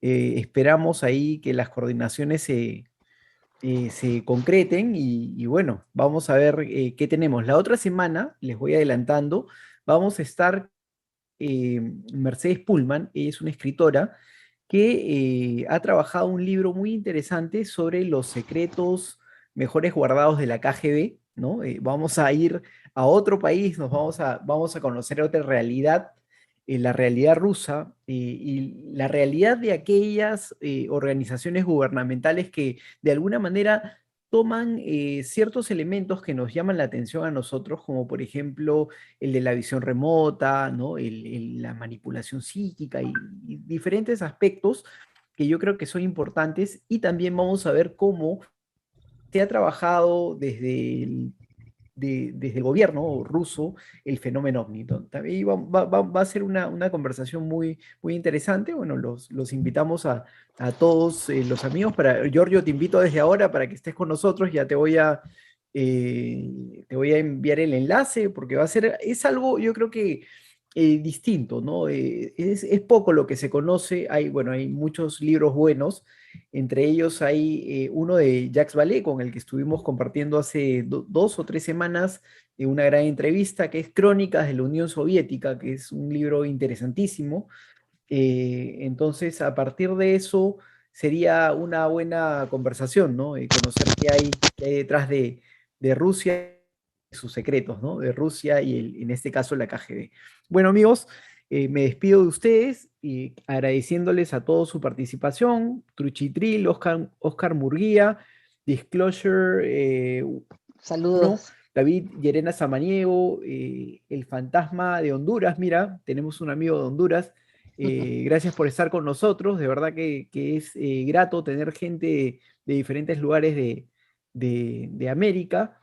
Firefly, que estuvo por aquí, Carlos Antonio Cuentas Pinedo, Eduardo Palma, Sebastián Schieber, no sé cómo es el apellido, Schieber, algo así, puede ser. Jorge Luis Padilla Calderón, ¿quién más está por aquí? Curitibanus, Cecilia Urbina, Verónica FS, KDRD. Después, ¿quién más está por aquí? A ver. Cristian Rowe, también un saludo para ti, Cristian. ¿Quién más tenemos por Cristian. aquí? Bueno, Doble Agenda también que estuvo con nosotros, un saludo para ti. Carlos Antonio Cuentas, Marco Balbín, AF, y bueno, a todos los amigos que han estado con nosotros, que ha sido un día muy activo en el chat. Jorge Luis Padilla también que estuvo con nosotros, a la comunidad 28M también. Agradecerles por estar presente en esta plática. Bueno, con nosotros es hasta una próxima edición. Nos estamos viendo. Chao, chao. Sí, Chao, chao. Chao, Giorgio, Fab. gracias. Chao, Rodri. Todos ustedes también. Chao, chao. Listo. Chao. Ya finalicé el chat.